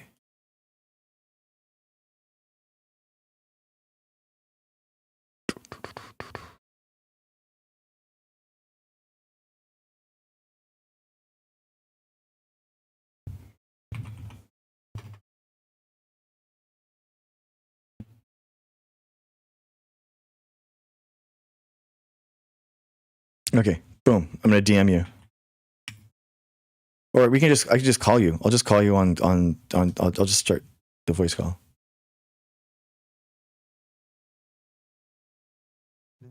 Oh. Yeah. What's up, dude? Not much. What's up? We're streaming right now. I'm live. Just letting you know. Yeah. Well, yeah, I know. I'm watching your live. Right, Roger. I know. Just letting you know. There's no. Just letting you know. What's up, man? Yeah. How have you been? I've been pretty good. What about you? Anything new going on with you? Not much, man. Yeah, I just been doing the TikTok thing since like August, and yeah, it's been fun. It's been good. Nice. Oh, congrats on becoming getting your PhD, by the way. Thanks, dude. Yeah. So I guess, yeah, dude. It was one of those things where I had to like step away from science communication for a little bit just to kind of focus on that, and then, but now that it's gone, it feels good to be behind me, Like, So dude, trust me. I know. I gotta go get my degree and shit, and I'm just like, ugh, and I don't want to. So, fucking stupidity. But I've been trying to study some biology and microbiology and stuff like that, but Okay. it's so hard. I'm doing everything that I'm doing now and moving from place to place and everything, but Jesus, it sucks. Yeah, it's tough, man. But, It is tough. It really is. But yeah, as what I was saying though, about the whole immunity thing, it's crazy because people will sit and be like, well, vaccines is what we need for everything, but we don't. It depends on, as I said, it depends person to person, and it depends on what your what your body's fighting. Because, like, say for instance with me, during the whole COVID thing, I didn't get any of the vaccines or anything, and I didn't even get the virus once. I wasn't even carrying it, and I had to get tested weekly. So my immune system is pretty good. So I didn't really need it, but my coworkers, on the other hand, they all needed it because they all got it. And it was weird because when the whole thing was going on, people was like shaming the hell out of me for it, and I'm just like, guys, like, calm yourself. I've been working in this for a long time, or I've been working during the whole COVID thing I was working at a gas station, and there was people sneezing and coughing, and there was a couple of people who even fucking spit on me. And I was like, yeah, this is disgusting. But we had to go through and clean the whole store. It sucked. Yeah. So basically, the COVID vaccine does a good job of keeping people out of the hospital and preventing hospitalization. So the last one just came out and basically reduced hospitalizations by 50%. So it's worth doing, and you just do it at the same time as your flu shot. It's not a big deal. I think that the real concern right now is that a lot of the anti-vaccine rhetoric is being spread to things like measles, and things like that. And measles is way more nefarious because it actually cares about it knocks out your native immune system. So if you care about your immune system and you think that it's a good immune system, measles would literally wipe that away. And that's one of the big problems. It's called immune amnesia. Yep. And so you have a lot of people now that are kind of flirting with this idea of like, oh, measles isn't a big problem, but it's going to have a big impact. Oh yeah, I agree. There's, I agree. We need vaccines. We really do, because there's some things that our bodies just can't fight. And I don't know if there was any cases of measles that anybody's really survived, because I haven't really looked into it. But excuse me. But I know rabies. Take rabies for instance. I think there's like one person who survived rabies. But that's with the vaccine. Yeah, it's 100% fatal. It was without a vaccine. Hold on, let me find I will find the link for you, because I was doing research on the Lissa virus because a friend of mine got bit by a freaking raccoon, and we was talking about it, and I'm just like, okay, well, let's look it up. Yeah. And hold on. Yeah, it's really bad. I mean, so measles isn't necessarily like, there's been 3 deaths associated with the 3,000 cases or something like that in the United States since the outbreak that's happened in the last 6 months. The big problem, though, is that it basically, dying from the measles itself is rare, but dying from the associated broken down immune system, that is way more likely. So basically what happens is that your immune system gets knocked out to the point where your body can't fight the bacteria that's in your throat. And basically the throat bacteria invades your lungs, and people die from pneumonia. So that's how most people get going. Yeah, it again, it does suck, and the fact that people's trying to dance on the line of, well, should we get the vaccine? Should we not get the vaccine? Like, I agree, people should get vaccinated. They really should, especially against like measles and what's it called? A lot of the other vaccines that we have, I don't even know all of them. Anyway. Measles, whooping cough. There's a lot of there's just basically people have not been vaccinating for a whole host of things as vaccine requirements has decreased in a lot of states, and now they're foregoing all of them, and we have a lot of like biggest in the last 30 years, viral outbreaks, unfortunately. Mumps, rubella, exactly, Ruby. There's been 8 people that survived rabies without the vaccine. Wow, that's crazy. Wow, that's interesting. Yeah. The first one was Jenna Geese. She was the first person known to have survived the virus. This is Scientific America, I believe. Yeah, Scientific America. I'm going to just put it in your DM. Okay. If it'll let me. Holy crap. Okay, there we go. And then there's, let's see. This is from the aas.org. I don't know what it is, but it talks about it was done in August of 2011 by Mary Bates. Says until 2004, rabies was invariable fatal disease in humans. Without treatment, death usually occurs within weeks after symptoms first appear. Well, it depends on where you're bit too. It can show up from a couple weeks to like, I think it was like 5 or 6 years from what I've heard or from what I've read. And man, it's crazy. She didn't seek treatment and develop neurological symptoms 37 days later. That's interesting. That was for, what's her name? Yapator, is that the new ones? I think that's the new mRNA anti-cancer vaccines, right? I'm not 100% sure about the pancreatic cancer part of it. Yes. Yeah, I think it's really cool, man. I think it's so awesome because these mRNA lipid nanoparticles are basically a really cool way for scientists to introduce new genetic material inside your body. So we're actually training the immune system to fight your own cancer cells, which is just awesome. And I think there's actually been other studies that came out in October and November last year that showed that the mRNA lipid nanoparticles basically create a system where your body is more easily revved up to attack cancer cells innately because of that. And then also tumors become more susceptible to anti-tumor medications on top of that. So it's a really cool, basically the mRNA lipid nanoparticle vehicle that we have now is really robust, and it's really, really awesome. Wasn't at the time of you that I was talking to you before the server got hit, wasn't you working on CRISPR with something to do with cancer to help preventing cancer or curing cancer or something like that? No, I was working with since 2014, like on CRISPR, using it in yeast. But I had previously worked on an anti-cancer algae that inside the chloroplast we made. It's called an immunotoxin, something that went and targeted non-Hodgkin's lymphoma stage 1 cells.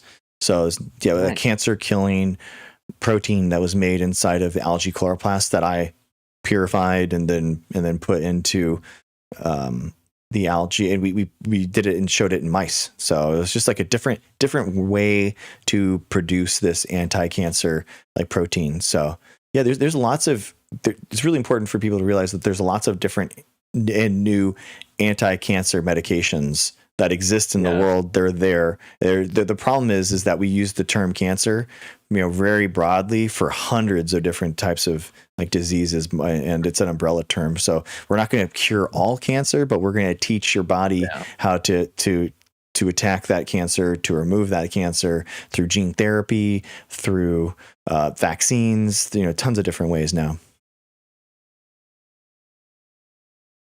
Yeah, I don't know though. Like, I don't get how it would be able to teach the body how to fight the cells when cells constantly mutate, and all it takes is just one wrong mutation, and your body can't fight it again. So that's an interesting point. So basically, your body, your immune system, knows this, and it evolved in a world where the viruses are mutating, and basically your immune system, it's called somatic hypermutation. So basically the places in your genome that store this information of the sequence that it needs to attack, it's going to change. So it's going to change, and there's going to be changes that happen in those nucleotides that kind of hopefully match the changes that are happening outside in the viral world. So if a single mutation rendered your entire immune system worthless, your immune system probably wouldn't have evolved. And conversely, it did know, and it has known, and it evolved in order to deal with those viral mutations. Okay, well, I get that. Let me think for a minute. Oh, thank you, Objective Ethics. Nice to see you, man. Thank you for the @ on your stream. That was cool. Appreciate you. It's been a while since I've done any research on any kind of cancer treatments or anything like that. Dude, something that we talk about a lot is David, if you've never heard about it, David R. Liu. Really cool stuff coming out of his lab. Probably back in like 2020, it was like talking about it, but he's done since then like incredible human gene therapy treatments for actually like creating changes in genomes to actually remove the disease from someone's genome. It's incredible stuff. There's human gene therapy that's happening everywhere. Yeah. Am I vaccinated against COVID-19? Yeah, absolutely, Seal Beater. That and all available vaccines. I have all vaccines. My kids have all vaccines. Everything. I am up to date with all my vaccines except for the COVID vaccine. Okay. But then again, I haven't needed it, so. Oh, thank you, Objective Ethics. Thank you. I'm always trying to support good people doing good things. Thank you, man. That's really nice of you to say. Are you max vaxxed? I am max vaxxed. Yes, I am fully buffed. Okay, so I have all my world buffs. If this was a video game, I have all my buffs. I have all my armors in all my sets. You know what I mean? All my armor sets have pieces in them. If your life was a role playing game, having no vaccines is kind of like having no chest piece. It doesn't make any sense. Like you would put like whatever item you have into that chest piece. So it's very weird to not do it. That's crazy. It's so funny. Like this eye guy, I love the chirper in comments that never wants to come up and never wants to speak. Just cowards, man. It's just so crazy how soft and cowardly these people are. And they refuse to be held accountable, and they refuse to, I mean, you were there, Ghost Pepper, you were Ghost Reaper, you were there, man. I used to have, this is before I was a content creator. So you were back in the day. Yeah. Mm-hmm. So this is, I told them the stories. I told them the stories about how I used to just I had a pro science channel in the biggest, like the largest COVID skeptic community. Mm-hmm. I had it. Yeah. So it's like go ahead. Did you get banned with everybody else as well, or no? I didn't somehow. I have no idea. I got banned because of misinformation. The stuff I was posting wasn't misinformation though. That's the thing. I don't know if it was because I messaged in the group a lot, or if it was just because, you know, the stuff I was posting. But it was stupid, and I'm pissed. Me and my And I son just have lost my- never. Oh, sorry, 1 second. Flossie, me and my son have never been vaccinated, each to their own. Well, I think that you're selfish, Flossie, and I think that you're a bad parent. So I think that you're exposing your child to harm on purpose. So I think that you're being negligent as a parent. So just letting you know.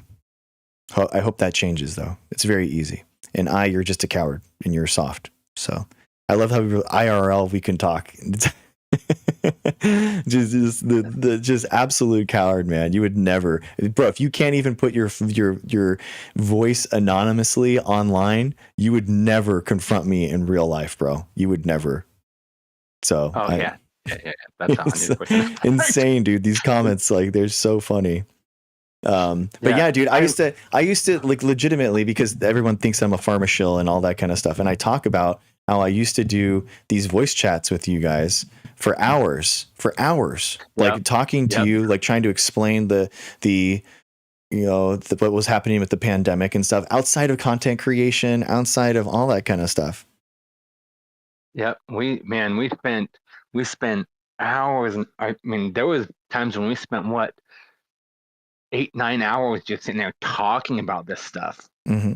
Yeah, it was during the pandemic. Everything was shut down, and I was like playing a lot of World of Warcraft because it was all like the classic was back. So we were chatting and constantly doing it. Yeah, man. You know what? Those were fun times, man. I really enjoyed it, and it opened my eyes to a lot of things too. Like, don't get me wrong. Like, I'm not an anti-vaxxer or anything, because as I said, I believe that people should get them. I just believe it depends person to person and how their immune system is. But there's the vaccines that we need, the mandatory ones like measles, mumps, rubella. I do believe that everybody should get their hepatitis shots. I had to get mine when I got the job that I'm working at currently, because in case I have to take and clean up blood or vomit or something, and it was a pain in the ass. They tried getting me to get the COVID vaccine, and I'm just like, I've been in a lot worse places, and you get it, like, I'm not getting this. Have I seen the unvaccinated dating site Uninjected? I saw that they had like, I didn't see that one, but I saw there was one like Pure Bloods or something that people talk about like during dating now. It's like everything's like blood related. It's very weird. Yeah, I've seen some of those. I've seen some of them too. It's very weird. Yeah, it's very weird. I know exactly 5 minutes. It's very weird. It's very weird. Yeah, very cringy. I'm looking at these debate things too. The homeopathy. Oh, homeopathy, yeah. I'd say it depends on some of this stuff, because I'm pretty sure there's some things that can help and some things that can't. Like there's plants and stuff that can help boost the immune system and stuff like that. Well, homeopathy is like specifically about the basically that you can titrate and you dilute things like 1 to 1,000,000, and that somehow makes them stronger, which is completely bunk. That's terrible. No funky MR guys, Seal Beater over here doesn't have mRNA in his body. Let's all give it up for Seal Beater. Doesn't have mRNA in his body. You dang Seal Beater, you got us, dude. You're so strong. You're so unique. You're so wow, man. You're outsmarting us all, dude. Wow. No funky mRNA. Wow, Seal Beater. You got it, man. So funny. One of the things I think is cool is they use mercury to help with certain things too, but they dilute it like crazy. Like it's like 1 part per like 99 parts, and then they dilute that another 99 times. You're just like, Yeah. Well, I mean, so there's a lot of like medications and stuff that are like that. So, I mean, this is what it's called. Dose makes the poison. I mean, this is the whole idea. So, like, how much of the molecule that you're actually delivering, it makes it important. So, but the idea that somehow things get stronger as you dilute them, I mean, that just makes no sense, right? That doesn't make any sense. So yeah, I agree with that. It doesn't make any sense at all. Mm-hmm. Yeah, the problem is that these grifters sell people things. So they're saying, "Oh, vaccines aren't what you want. What you need, though, what you need. Don't trust those pharmaceutical companies. What you need, come over here. You need my $100 a month vitamin pack. That's what you need in order to stay healthy." And that's just wrong. That's just wrong. They're taking advantage of people that don't know better in order to get them into these insane medical loops. And it's wrong. It's just wrong and dangerous, right? Because they're completely unregulated, and people overdose on these vitamins and whatever they're getting. They don't know that they can. So like ivermectin's a good example. Ivermectin's another one of these referral in my code thing. Guess what? People died. People lost their life because of that. People, took too much of it. It's insane. Yeah. Well, see, the thing with ivermectin, though, is I just found out recently that it also has antiviral and anti-inflammation properties.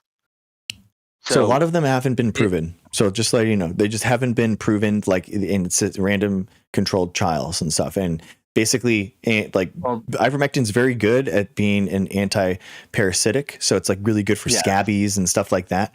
But it's not, what is the mechanism of action that a anti-parasitic can actually bind and neutralize a viral particle? I mean, you have to, there has to be an actual mechanism that's being proposed, and a lot of this stuff, and unfortunately, like McCullough is this McCullough Institute that they founded, which is basically created and founded by one of these disgraced MDs that has his license removed for good reason, because he's hurting people. But now he's created, with the help of these RFK lunatics, this institute where they can push this information. So Dr. Joe actually just sent it to me. It was a study paid for and created with people that are paying or that are buying these ivermectin boxes from them directly. Yeah. So what do you think? An ivermectin website that's selling you kits of ivermectin finds that ivermectin is actually very good for you. There's no independent analysis. There's no independent, randomized control trials. There's nothing like that. It's just wrong and dangerous. I do believe that the NIH did a study with ivermectin last year or the year before that, and it helped by it's 29% or 28, 29, 30%, somewhere around there. Hold on, let me find the. Yeah, so I mean, it's been studied, man. It's been studied a lot, because it would be nice if there was another use for it, because it is, it approved for other reasons. But even Merck, the company that makes it, right? The company that makes ivermectin doesn't say that you should use it as, for COVID. Doesn't say you should use it for these use cases. So it's very, even the company that makes it doesn't think that it's efficacious for those reasons. So it's just wrong. The science on ivermectin and other antiparasitic is garbage. Yeah, I agree. Yeah, but again, like I said, the NIH did a study on it, and it was only 20, 29, 30% thing. But it's just like the COVID vaccine. When the NIH did a thing with it as well, and according to what they have, it was 38% effective or some shit like that. Yeah, the data that they collected. Yeah, I mean, ivermectin, it's been studied a lot, man. It's been studied a lot, and people still try to study it to understand what's going on, but it's just never been proven. Yeah,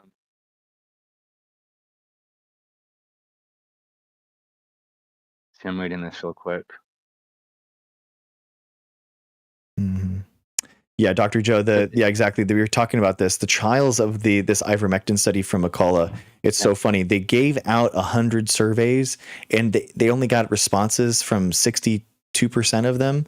And it was a self-survey study on whether or not they got better or not. It's like Oh my there God. wasn't any Yeah, type of I like mean, rigorous actual testing, anything like that. It was really embarrassing. well, yeah, you have to have laboratory tests done. You can't just have people saying, "Go, well, I took this medication and it helped a little bit." You you actually need to have people that take and they'll run the blood work and all that just to make sure that it's actually doing what they're saying that it's doing. Hmm.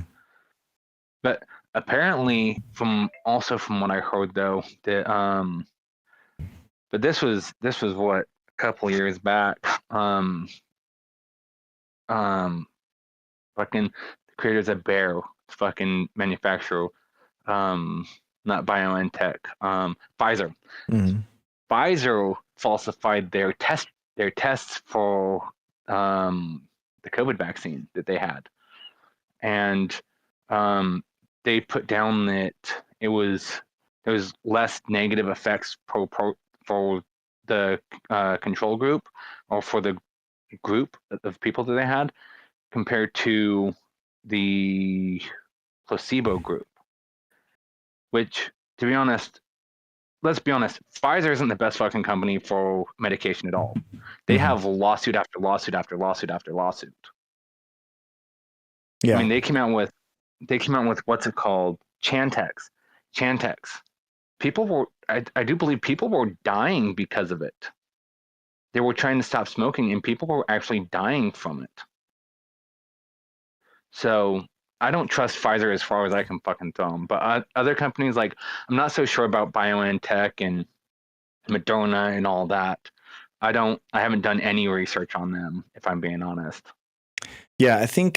I mean, a lot of, so if you're skeptical of the pharmaceutical companies, which I think like that's fine to be, with a, the for-profit motive of a large pharmaceutical company that's for profit. I understand that, but just realize that a lot of the tests, aren't being done by the pharmaceutical company. It's being done by a third party that's completely separate, or a university or research scientists. Or if Pfizer is conducting a trial, they have to have all their data and everything approved by an independent body at the same time. So, like, the regulators are suspicious. They are of these things. They are worried of regulatory capture. They're worried about that stuff. And for a lot of the Moderna and Pfizer studies, they gave a ton of information out in regards to their studies because they had to, because they actually had the emergency use authorization and Operation Warp Speed kind of overlap the trials. But the point is that now it's gone through full FDA approval. It's gone through 8 billion dosages, and like it's safe, man. The mRNA vaccine is seen as safe. There's, and it's very effective. And it's because like we were saying, it's the way that your gene therapies and your anti-cancer and your future medicines are going to be used. It's a platform that we found that is just incredible. So if you got, yeah, go ahead. And again, though, with the vaccines, it also depends person to person on how effective it is too, and on what symptoms they show. Because what was it? There was people that was completely healthy that was falling over from heart attacks and shit after they got the vaccine. No. So I mean, no. There was actually.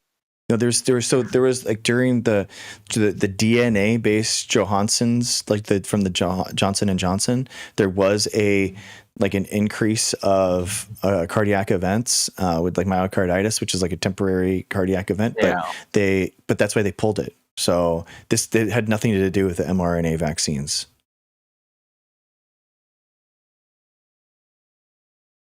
Okay, and actually, and the rates of myocarditis is actually 700% larger with SARS-CoV-2 infections. So, yeah.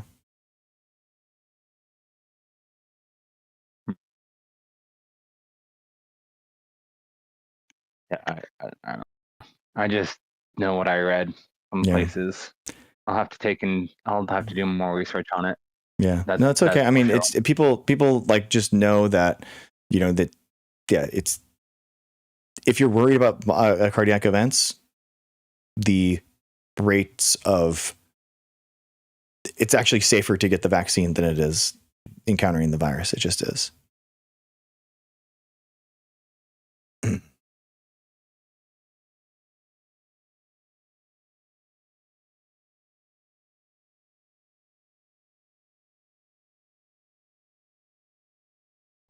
Yeah, I'm not doubting that at all. Like I'm not saying no or I'm not saying yes, because again, I still have to do my research on all of this. And it's been a while. The last time I did any kind of real research on anything with mRNA was back when COVID was finally calming down and people was like, okay, well, it's not as bad now as it was back when it first started. But also the thing that got me is back when COVID first started, the PCR tests tested for any kind of SARS infection. So it didn't matter if you had COVID or something else. It still tested positive. Yeah. No. Yeah. So okay. the CDC pulled the tests. Okay. So because of it. Okay. So there's two things here. So basically the PCR from the WHO was a primer set that we knew that specifically it actually does a couple of things. So it tests for the capsid, the actual structure of the coronavirus, and then 2, the spike protein, because there needs to be multiple positive events in order to actually know that there's an infection by this specific coronavirus.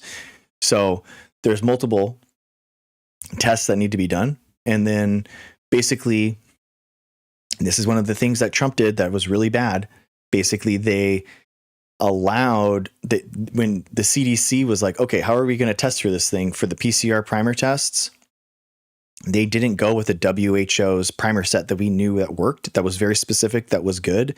The CDC hastily, for some random reason, probably because like Trump wasn't doing good diligence and like supporting the CDC, they decided to do their own brand new primer set. So that's why the CDC decided to pull that then. Okay. Yeah. Okay, so okay. at the beginning, they didn't do a good job of designing their primer sets. And this was during a time where I pulled the sequence of SARS-CoV-2's genome. And like, I just found that like, oh yeah, this is going to be a bad primer set because it basically binded, it was binding non-specifically, which meant that you're going to have some false positives. So we knew about that. We knew that was happening. The scientific community was adamant about like just use the WHO primers. And so, but the problem is that at the very beginning, right when this was happening, we're talking about like February, March, of 2020. You have like a bunch of these doubts of the PCR test now. Then now people are doubting, this kind of thing, and it didn't help. It was a really bad decision by the CDC not to use the WHO primers. But I agree. I'm pretty sure that would have saved some lives if this, at least for the most part, because it was, especially if they had like, say they had, I don't know, any of the other SARS infections. I do believe that the flu was a SARS infection, but I'm not entirely sure. It can be, but yeah. So it's a coronavirus. So coronaviruses are known to hop a lot of different types of hosts, a lot of different types of animals, and so that's actually like the virology take was actually like surprising that SARS-CoV-2 could cause something as serious as COVID-19, which is causing like the highest like mortality that people have like really seen in a coronavirus. So coronaviruses are known to hop around all the time, but to actually see one with this type of mortality associated with it is pretty high. And it's because SARS-CoV-2 had a 10% binding affinity greater than wild type to our ACE2. So ACE2 is basically a handle on the outside of our cells that allows things to get in. And ACE2 is like all throughout our body. So it's a lot in our lungs, which is why you associate it with a respiratory infection, but also like everywhere on our body has like a bunch of ACE2. So that kind of like increased binding affinity plus ACE2 is everywhere in our body That's why we see COVID-19. That's why we see long COVID. Long COVID is basically the infection of SARS-CoV-2 into an organ system and we don't have a cure for this. We don't have like a medicine in order to attack SARS-CoV-2 that's embedded itself into an organ system. So for example, it can infest like the testes of men. So if like, it's not good, but the best way that we know in order to avoid long COVID, it doesn't go down to 0%, but it decreases your chance of getting long COVID, getting the vaccine. Yeah. Or masking, or better yet, do both. People that are still, living with someone that's immune compromised, that doesn't want to associate with long COVID. We are still in a pandemic. It's really important for people to realize we're still in a pandemic for SARS-CoV-2. We're still in a pandemic for HIV. So, so people taking precautions right now in order to avoid, SARS-CoV-2 and COVID-19. I think that it's still a good idea, especially in crowded public transit, that kind of thing. Wearing a mask, helps you, helps other people. I think it's a good thing. Yeah. Well, my mom passed away last year. I'm sorry, man. I'm sorry to hear that. She was vaccinated against COVID. She had COVID. She had pneumonia. She had flu type B, and she was immunocompromised. So wow. it was fucked. And she was laying on her bed what was it? I can't remember exactly what happened because everything was said so fucking quick. But yeah, it was pretty bad. And I was like, man. But my sister-in-law is pregnant right now. And if it's flu season or whatnot, I usually wear a mask around her and whatnot because I don't want her getting sick because, it could also affect the pregnancy. Yeah, it's a good idea. So, if you haven't recently gotten a Tdap booster, it's like a good thing. People recommend getting a Tdap booster because it's just there's a lot of like whooping cough and stuff that's going around, so that can also like help protect the baby. So that's a good thing. What exactly is that? Because I've never heard of that. Tdap. It's like basically pertussis, which is whooping cough, like trying to like stop that because there's an outbreak that's happening with that right now too. So. Oh really? Yeah. You can't. I mean, the thing is, dude, is that you can't be over vaccinated. You really can't. Yeah. Like people get boosters of it in order to try to bolster their innate immune system, so their immune system is strong as possible. So when it encounters a virus, it knows how to attack it. Okay. Yeah, I'll have to look into that. But I usually get whatever my work requires. The only thing that I didn't get was a COVID shot. That's it. Yeah, you can ask your physician about it, or ask your PCP about it, and see. But honestly, I mean, you can just go and ask for a Tdap booster, and I think that you'll probably just get it from CVS. Yeah, my work gives us all the the shots and stuff like that if we need it. Yeah, I work in mental health, but I work with like the in-home healthcare part of it. Okay. So I take care of clients, make sure that everything's going right, make sure that they do what they're supposed to and whatnot, help them along the way pretty much. Nice, man. So yeah, well, do whatever you can to help those people. Then I'd still, when you're getting the flu shot, man, just get the COVID booster. It's a good idea. Just get both every year. It's around the same time. It's a good thing. Yeah, I haven't even gotten I got the flu shot last year, but I didn't get this year. Okay. I didn't get the flu this year, which was weird though, because normally every year I get the flu. Even with the vaccine, I got the flu. And actually, the year I got the flu shot, it was worse, and I don't know why. Oh, I'm sorry. So sorry, Kantamitsu. Can we just agree, regardless of your politics, you seem insufferable? Yeah, I'm sorry about that, but you know what? I will say, that your mom does love me every night. So that doesn't seem to be what your mom is saying all the time. So thank you. And I just want to let you know, I really appreciate the tips that your dad gives me while he watches us make sweet universal happiness for her, for him. And because he's just never been able to actually fulfill her, and just seeing her happy for the first time when she's with me just brings him so much joy. And I just think about your dad, think about the happiness that he sees seeing his wife happy, but it's going to be a shock when you see their checking account. It's going to be a lot. Okay. So they're basically spending your inheritance on me. And that it's okay. We'll get it back. You know what I mean? So exactly, Bob, we're making dads and moms happy here. So there you go. So I'm sorry, Konsumatsu. There you go. Very kind of you. Oh, thank you. See, there you go, guys. See that we changing hearts and minds in chat right now. Thank you. Is it Kuntumitsu? Is it what is it? How do you pronounce that? I don't know. Thank you. Mom jokes are always on the table. Exactly. Objective ethics. Exactly. Yeah. Morality is also what's up, man? I do know how vaccines work. Heath said that I don't know how vaccines work. I do know how vaccines work. Mm-hmm. It's just sometimes it's not as effective as you think it is.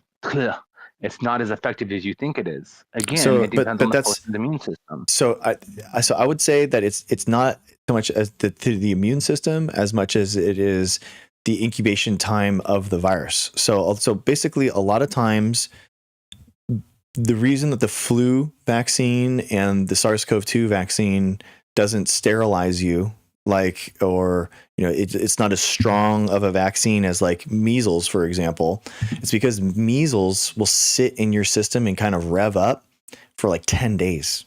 So it gives your body that ability to fight that measles infection for 10 days. And if it already knows how to fight measles, it's going to basically eradicate that measles infection right then and there.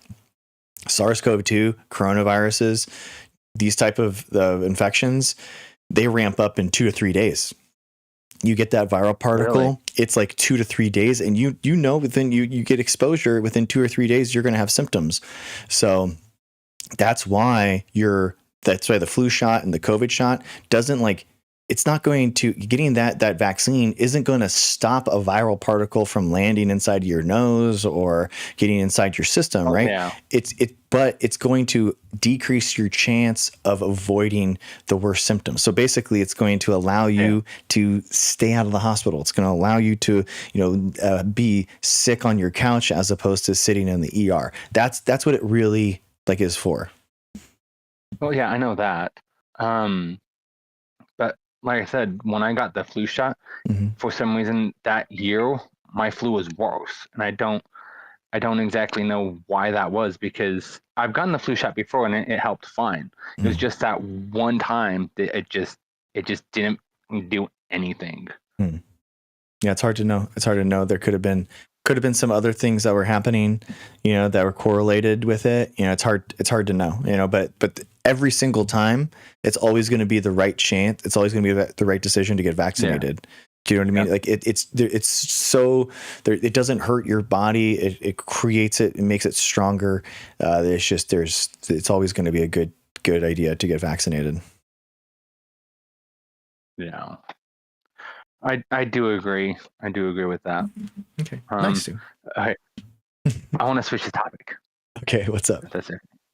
Okay. Climate change. No, okay. I'm not one of those people that denies climate change, because it does happen. It does happen. People that go, well, climate change doesn't happen, that they're full of shit. Now, Granted, from what I understand, from what I've read, they've said the same shit for the last 50 years though, and they're like, oh well, the shoreline will flood, blah blah blah, all this and that, but it really hasn't. I mean, don't get me wrong, there's places that have, like in there's some Southeast Asia countries that's what's it called, that's flooded, that's it was at sea level that's flooded. But most of the countries that around the world I don't even know why I said that. Most of the countries are a little bit above sea level. And according to a lot of Jesus, my phone's going off.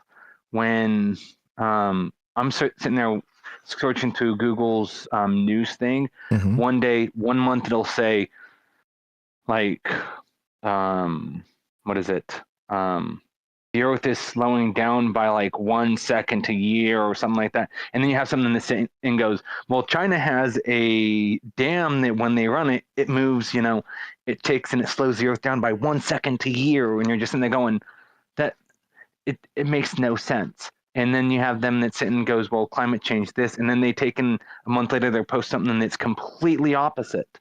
Or that takes and talks about something that, oh, well, the Earth is like this. Like, we'll take the coral, for instance, how they're like, well, the Earth is speeding up. And then a month later, they'll be like, well, the Earth is slowing down.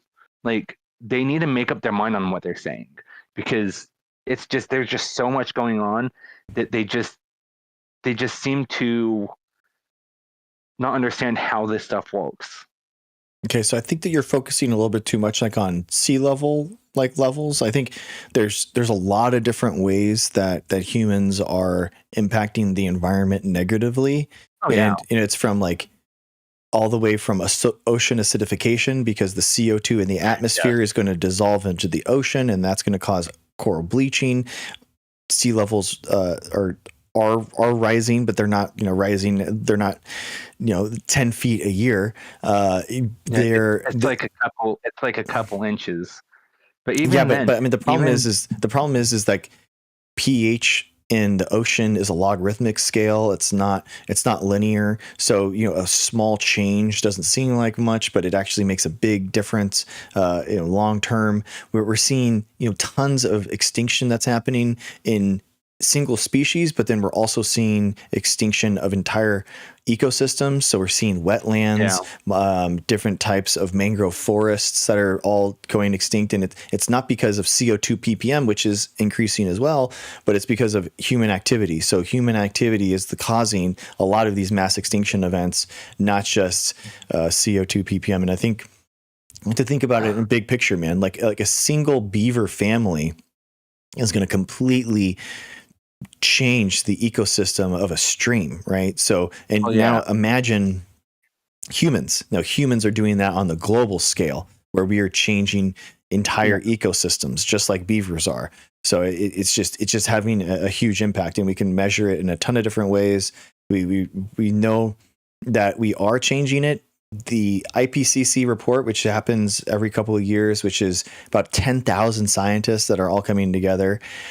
Their projections are wrong, but their projections are wrong in the way that they think that the atmosphere is going to change, and we are actually changing way faster than we are anticipating and changing. So when people say, oh, they're wrong all the time, the modeling's wrong all the time, it's like, well, it's wrong because they were actually too modest. It changed too aggressively, too quickly. So it's absolutely happening. But what about the contradictory stuff that they didn't say? But okay, we'll forget all of that. Mm-hmm. Let's talk about the CO2. Okay. Okay. They say that CO2 is where it's supposed to be. The main thing that's causing the climate change, or a lot of the climate issues, is methane, from what I hear. And it's because trees filter methane a lot slower than they filter CO2. Where CO2, well, I don't even know. So basically, so methane, the molecule, like it creates a more of a warming impact on the atmosphere than CO2. That it's just the fact of like the biochemistry of the molecule itself. So it's actually worse than CO2 in terms of the cascading impacts and negative impacts that it has. And that's a big part. And it's happening because of meat production. Basically, the cows create methane through having a bunch of cornmeal basically fed to them, causing more gas, causing more methane. And it's a huge problem. It's a huge problem. But that doesn't mean that CO2 also isn't a problem because of, mostly because of, transportation. Yeah, I don't know who it was that said it. I think it was actually Neil deGrasse Tyson who said it, where CO2 is where it's supposed to be. If it's any more than it would destroy the population, and if it's any less, then trees and stuff wouldn't be able to survive. I think it was him who said that, or it was somebody that said that. It was a well-known scientist that said it. I mean, so like humans evolved on this earth, and before humans, CO2 concentrations were higher, lower. The atmosphere was in different places on different points of time. But the difference is that humans evolved into a little pocket of time, right? And we need that atmosphere to stay within that pocket in order for us to live here. And like, we can't have, there are certain times that people look to, like, oh my gosh, it was, it was a lot higher before, but microbial evolution didn't catch up to the CO2 levels. And then once it did, then it completely drastically changed, and oxygen basically, became a huge dominant part of the atmosphere. But the point is that humans kind of need the climate to be stable. We need it in a band. So we don't want it to be going super high or super low, because in order to do that, you basically need to have these radical geoengineering feats in order to do that. So there's a lot of like carbon sequestration that's being talked about. Like, why can't we just bring the CO2 down, bring the CO2 down from the atmosphere, and then even like make basically like algal sludge out of it, and then put the algae back into the same oil pits that we sucked it out of, which is basically like 300, 400 million year old algae, which is what we use for our oil right now. So I mean, there are possible ways of doing that, but it's outlandish. Basically it's outlandish when given the scenario. Now we can make the situation now. We can make energy cheaper by switching to renewable and sustainable methods of energy. It's just easier now. It's cheaper now. It would be cheaper for all of our energies, like energy bills. Like it's a no-brainer. It really is. Yeah. A good renewable energy, if they can deal with the nuclear waste, is nuclear power. They've actually been talking about harvesting the fungus from Chernobyl and figuring out why it's such a sponge when it comes to filtering the radiation out of the air. Because it was like what, a few months ago I read about it, and they said that it absorbs radiation. Yeah. So, I mean, basically, no nuclear, I think I would argue that it is a sustainable change, like way of creating energy, because we can live with like the long-term impacts of it. I would say it's not renewable by definition, because you have to put more fuel into it in order to get fuel out of it. So that's the problem. But there are breeder reactors and stuff that are making that equation very one-sided, which is cool. They're creating basically these scenarios where the waste is recycled inside of the breeder reactor and creating new opportunities. So it's the technology is there. It's something that we should definitely. I'm not anti-nuclear at all. I think that we should research it. We should absolutely use it as a part of the solution. There's going to be no silver bullet that causes all these problems to be solved, right? We have to create these solutions and as a cornucopia, an umbrella effect. Yep. They're also talking about making algae farms that take in like algae CO2 farms, where it takes and just absorbs CO2 and like completely changes it. I think they was talking about starting it in, I think it was like Sweden or something like that. We were going to do that here. There's $10 billion that were specifically set aside in the Inflation Reduction Act in order to help make algal ponds here. But unfortunately, Trump raided those coffers and took that money and to pay for his big, beautiful bill. And now all of our energy bills are higher because of it. Dude, Lori J, let's go 2 vaccine this week. We have Nice. awesome guys. We're at 12. So every single shot, every single time we celebrate because we love public health. We love public health workers. Thank you for vaccinating, which helps you, which helps the people around you. So we appreciate it. So every time someone gets a vaccine, we celebrate you. What was their name again? One more time. I'm sorry. Lori. That's right. Lori, here we go. Let's count it down, guys. Let's go. 3, 2, 1. Boom. 12:57. Boom. 12:57, ladies and gentlemen. Good job, Lori. Good job. We've gotten 1,257 vaccines. Our community celebrates vaccines. We support public health. We support public health workers. And in chat, we spam V's for vaccine or MAVA for Make America Vaccinated Again. So there you go. So thank you guys. Thank you for supporting public health. We love it. Good job, Lori. We also do. Congrats on the vaccine. We support every family member, direct family member. So you, your kids, your mom, your dad, all get vaccinated. We will celebrate you. I never got a vaccine. Am I in danger? I mean, you're exposed, and I would argue you're selfish, but whatever you want to do, bud. Evolution. Wait, you're telling me a dude who was nailed to a wood by Romans didn't create life? Okay, gotcha. Okay, that definitely isn't how it went though. Although it is kind of funny. But Copa, you're totally welcome to join in, man. That's the thing.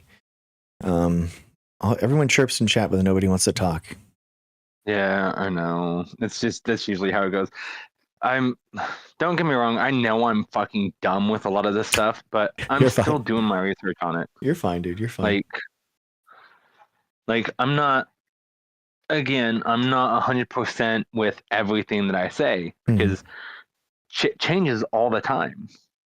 Mm-hmm. How do viruses go dormant during the summer and come back during the winter? I think GMO, it's more about like the ability for like people to be more crowded indoors, closer in contact. I think that's the idea. Well, that and probably the heat. Mm-hmm. Yeah. And that's one of the reasons why your body heats up. Your body heats up so much because it wants to destroy not the vaccine. Jesus, it wants to destroy the virus or the whatever it is that you have. Yeah. Which I can think. What's it called? What's it called? It's a YouTube channel. They do a huge thing. In a nutshell. In a nutshell, amazing channel. I love them. They cover a lot of topics. I'll actually send you the link because Richard Sire, you did not lose friends from the shot. No, people were not losing their life because of the COVID vaccine. That's just misinformation. And you never got COVID. Just because you had never developed COVID-19 doesn't mean that you didn't have SARS-CoV-2. So that SARS-CoV-2 and COVID-19 are two different things, like HIV and AIDS are two different things. So you could have had SARS-CoV-2 positive, but you never developed COVID-19. So, but you definitely did not lose friends over the COVID vaccine. Objective ethics. My wife works in medical field. We love science. We love the planet, and we love you all, and we love ourselves. Exactly. Objective ethics. Yeah. Vaccine. You're vaccinating for yourself, for your loved ones, for the people around you. Like imagine going around like spitting measles onto people.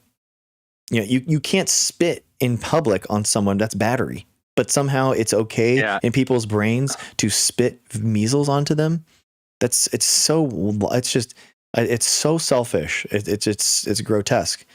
So I don't think I'm just sick of it. I'm sick of people not thinking about that. And anti-vaccine rhetoric is literally causing people to lose their life in the United States right now. This is like, it's gone on too long, guys.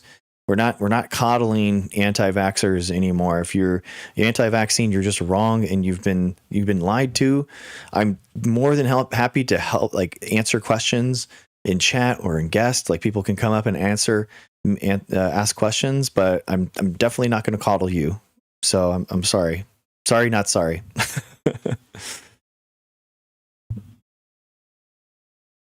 Hey, from France. What's up? Hi, Marlene. How are you?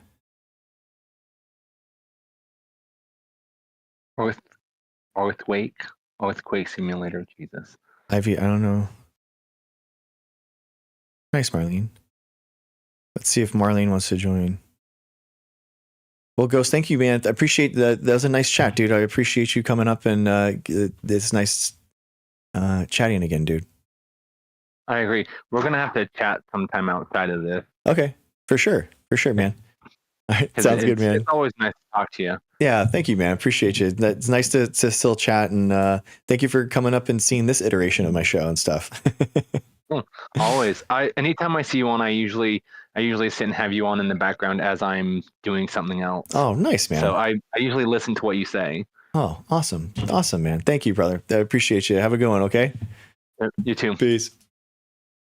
That's cool, man. Some of my friends from the back in the pandemic days. It's crazy. I just saw my Discord thing. We've been friends for 5 years because of that. It's crazy. Hi from Bejos. Hi. Ivy, I can send you a multi-guest. You're invited. Everyone's invited. You guys are welcome to come up and ask questions.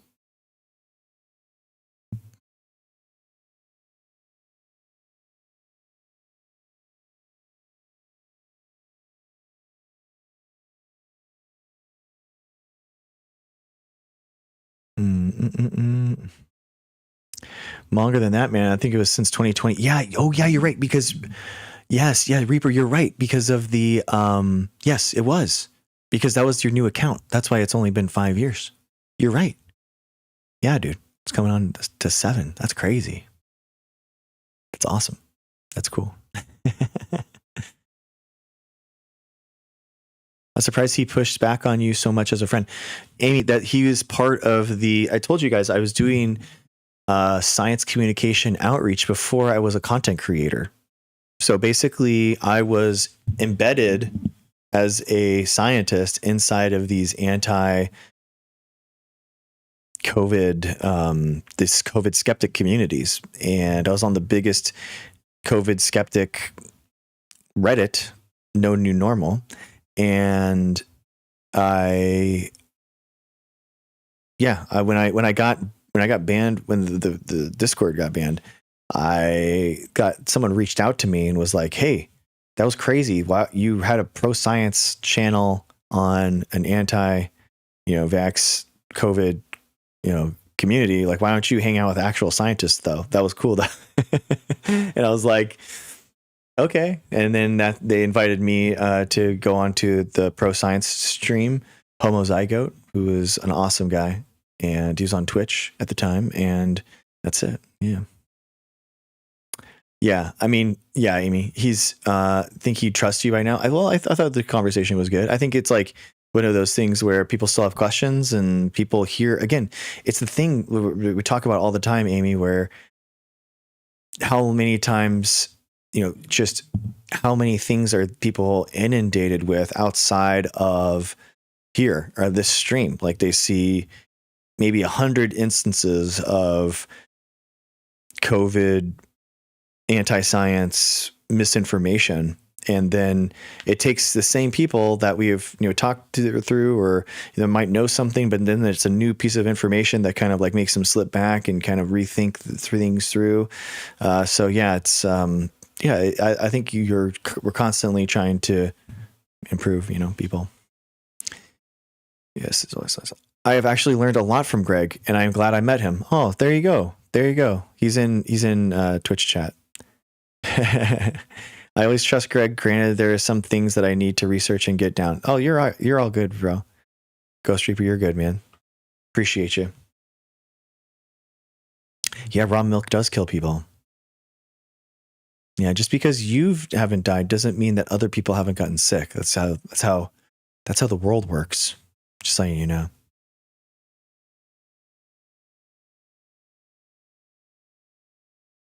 What's your PhD in? I would like to read some of your papers. Are they on archive?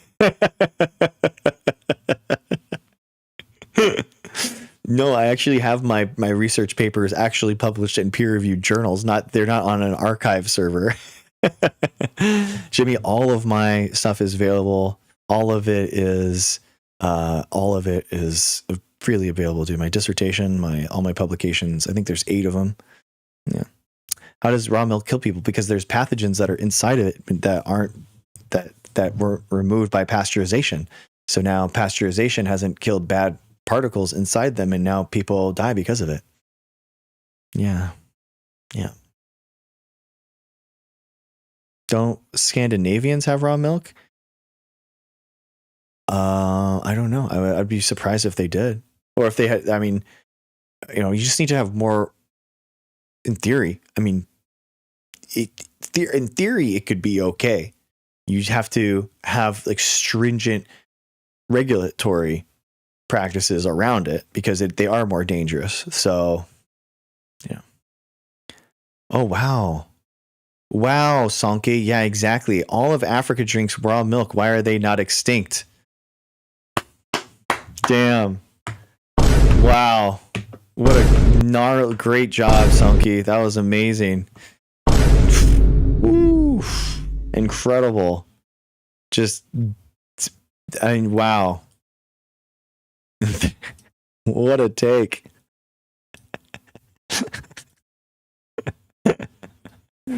Oh my gosh. I haven't died. Do people die? I don't know. Brad, you're not the only person in chat. I don't know if you're aware of this. As per usual, no engagement. Moderna vaccine caused autoimmune response, lower. No. And as with every medical person, no response. Yeah, they just didn't, Brad. They just didn't. There were no, people weren't losing their life because of the Moderna vaccine, dude. They just weren't. Sorry.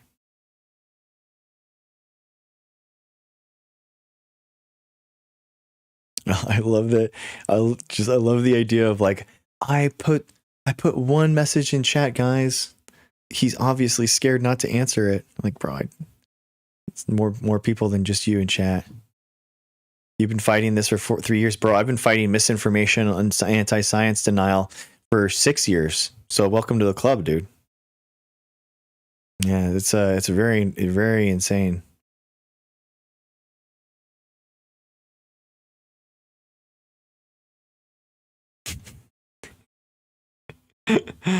Oh my god.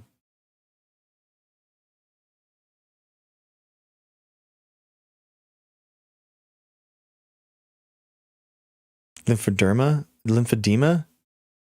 I mean, Brad, you might have gotten, SARS-CoV-2 at the same time. You probably did, as the, and the infection. That's what's happening. If you're actually still fighting a disease, it makes more sense that you have a latent SARS-CoV-2 infection. So there it is. I don't have any vaccinations. What should I do? You should get vaccinated. It's pretty easy to fix. There you go. Next. I have a study from Moderna. Okay. All right. Wouldn't raw milk have bad bacteria in it? Yes, Nightflyer. Exactly. Yeah. In pasteurization, has the exact same protein content. It just raises the temperature up of it to kill those bacteria, and all the same protein is there. There's literally nothing bad with pasteurization whatsoever. What if I don't get sick though? Well, I mean, you can still get sick and lose your life from it, from diseases, because viruses are real. So viruses are real and cause disease, and the best way to train your body to fight those diseases and stay healthy is vaccination.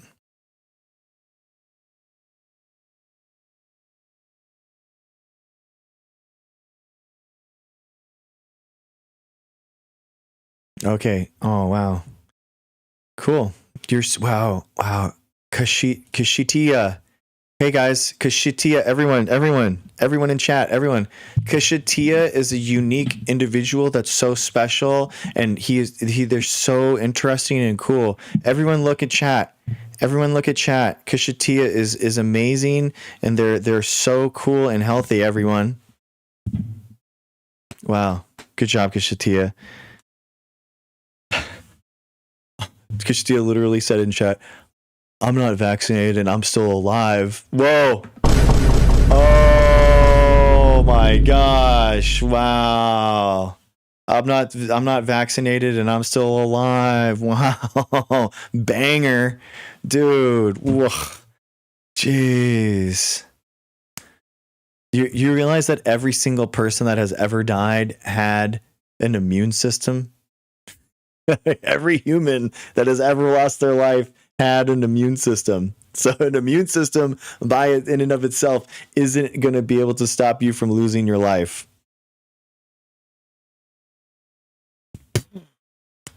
Oh my gosh, guys. Incredible, dude.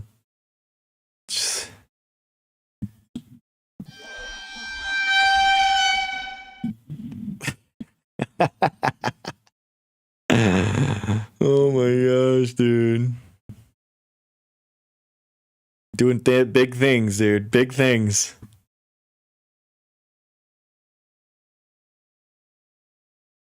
Fact remains, billions of people around the world drink raw milk and they aren't falling like flies. Yeah, it's just dangerous and selfish, Sanke. It's like it's not hard to understand. It's just it kills people. It does. It's a risk to drink raw milk with no benefit. That's why it doesn't make any sense. What happened before Pasteur? More people lost their life. Dude, before vaccines and antibiotics, 50% of people lost their life before puberty. It's a 50% child mortality rate. So, like, what are you talking about? What were your thoughts on the COVID vaccines? Were you hesitant about them? No, Miro. No, I mean, they were tested and they had all the same tests that were done for them. I mean, they were awesome, and I was excited to get them, and I still am. Yeah. I mean, there was an incredible vaccine. It was 95% efficacious, when most flu vaccines are only like 60 to 70% on a good year. So it was actually 95% efficacious, which was an insane one. It was like one of the best vaccines that we've ever done.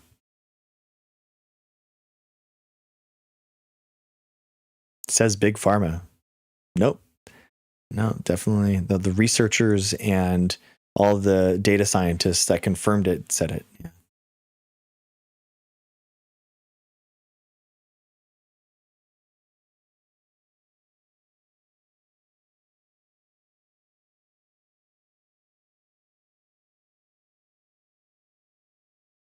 Yeah, exactly. GMO. Raw milk is dangerous at the volume of 300 million people. Yeah, there's some risks that you don't take in your life. You know, it just doesn't make any sense to take on that added risk. You're getting no benefit from it. So it doesn't make any sense. It's like, some risks are worth taking. Like the risks that Ivy's mom takes every night with me. She gets real crazy in there, but you know what I mean? We're okay with it, so there you go. She's down. She's down for the risk, and I'm down too. She gets crazy. It's wild. So.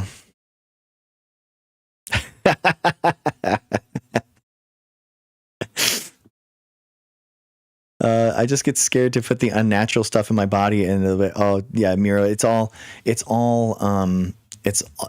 everything is a chemical, man. Everything is a chemical. So don't worry about it. I drove on the freeway and didn't die, so I guess it's okay to let my kids ride the bikes and drive. Yeah, on the freeway. Yeah, exactly. Objectively, exactly.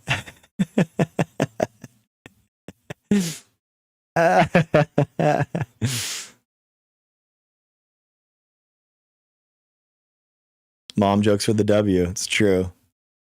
If you're spouting anti-vax nonsense and then coming for me, you're going to get mom joke, guys. You're definitely not going. You're not coming out here unscathed.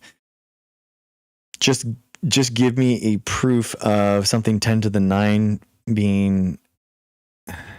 Oh, okay. Francesco is an anti-germ theory.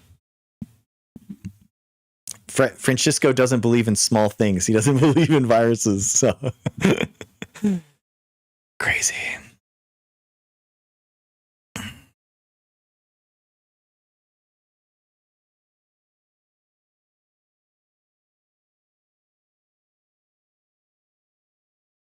Oh, interesting, Hazel. Thanks for the facts. It's interesting. Milk in North Africa is industrialized, pasteurized. East Africa is 20% raw, but 80% fermented. Interesting.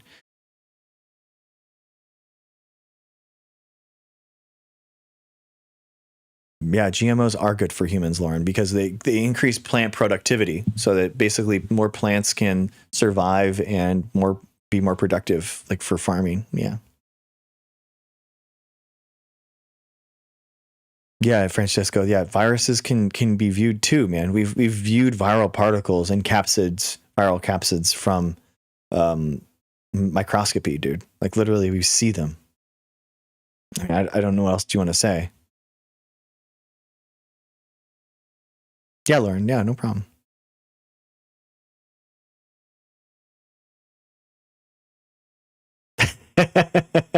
Objective ethics. Yeah. If you want Dr. Greg to stay away from your mom, just make sure she isn't vaxxed. She'll get shots. She'll get shots that way for sure, dude. And you can change how they grow in different environments. Yeah, exactly, Ghost Reaper. So yeah, exactly. So plants can like grow in more salted environments than they normally would, or more arid environments without water. You know, there's a lot of benefits. AMDZ, how are you? Did we go to the moon? Yeah, for sure, Lauren. For sure. See ya, Ducray.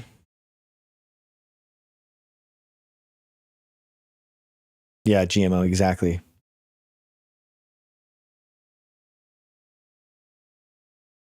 My only issue is trust in private corporations. Well, Josh, think other people are skeptical too. Other people are skeptical. Scientists are skeptical. Governments are skeptical. And regulation happens to make sure that they're not hoodwinking people, basically. Excuse me. Thanks, Cat Dog. Thank you.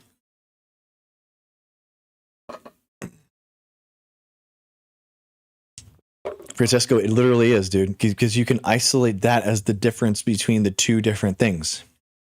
Again, you just have no idea what you're talking about.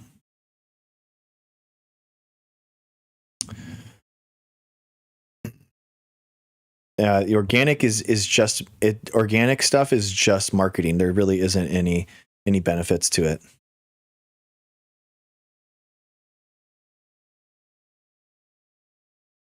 No surpriser. I'm on the commission for Pfizer. Oh man. Man, oh no. How will I ever? Oh my gosh, someone thinking that I'm a corporate shill. Oh my gosh. I've gotten paid 33 cents for this live, bro. I've been live for 2 hours and 44 minutes. I'm getting paid 33 cents. So, like, do you think that like if Pfizer was going to like sponsor someone, or if this was going to be a Pfizer like stream, don't you think that like I would be being gifted way more? Like, wouldn't they have like some type of like higher viewership than 89? Did you ever think about that? Like, that makes no sense, brother. I'm in like the D League or something. Don't you think that they would pay in order to get me to the A League? I mean, it doesn't make any sense, bro.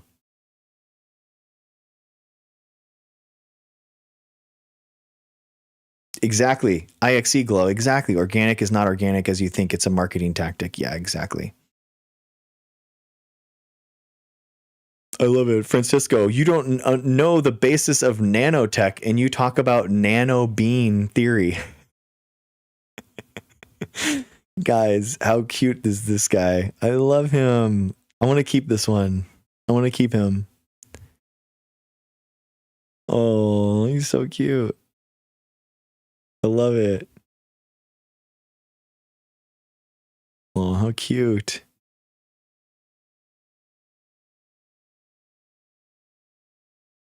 he has like film. The guy's like whole thing is about films, and yet he's a virologist too. Wow, incredible.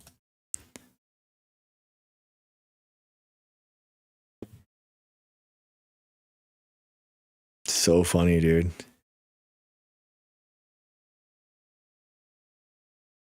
They're spraying nanotech everyone. Oh my gosh, guys. Oh no. Amazing you smiling so well.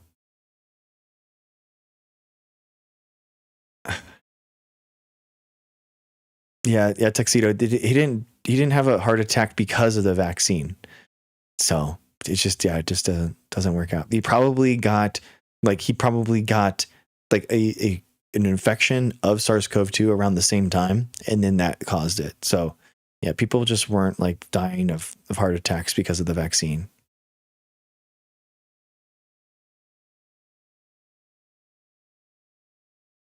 You can't keep him. His mom says he isn't allowed out of the basement after 9 p.m. on weeknights. You or I've known you for... Oh, okay. Yeah, there you go. Yeah, Ghost Reaper's in Twitch chat, and I've known him for 7 years, so there you go. And he's confirming that I am a corporate shill. There you go. So there you go.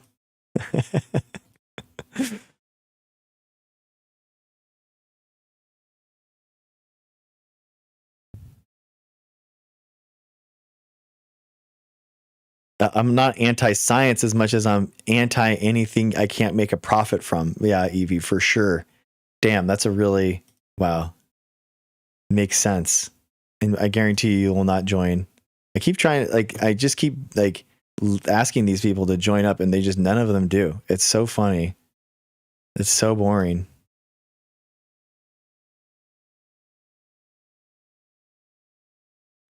Oh, we got one of them. Evie, what's up? Oh, you just it felt almost like a dare to join just then, so I did. Yeah, for sure. What's up? How's it going?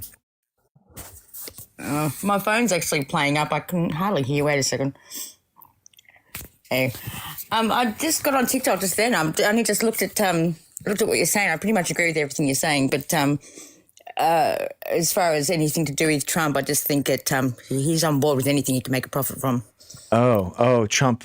Oh, okay. I thought you were talking about me and stuff. Oh, okay. Gotcha. No, not you. Oh, okay. All right. don't know you. I gotcha. Okay. Cheers. All right. Thank you. I appreciate you. Bye. Sure. I thought we had one, guys. Microplastics though, but yeah, Mira, I think that microplastics should be studied for sure. And we should definitely make sure to see what we can do, in order to stop them, if they are having a huge detriment. They need to be studied. They need to be studied. What's the problem is that basically the EPA has been completely gutted, and they're actually, the Trump administration's doing the opposite of trying to study these things. They're gutting all the researchers, taking the researchers out of the EPA. So it's, yeah. Yes, subjective ethics. Yeah, it should be in my drgregshow.com. drgregshow.com has it. What's up, X369352288? How are you? I don't agree with vaccines. Okay. How so? It's a freedom thing. It's a control thing.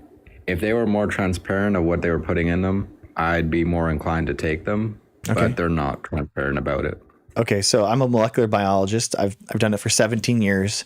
I actually have all the skills necessary in order to make you a vaccine.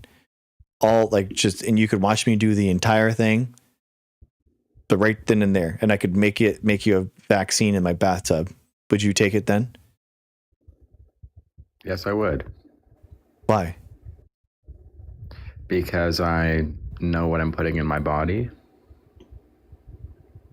Okay, but don't you?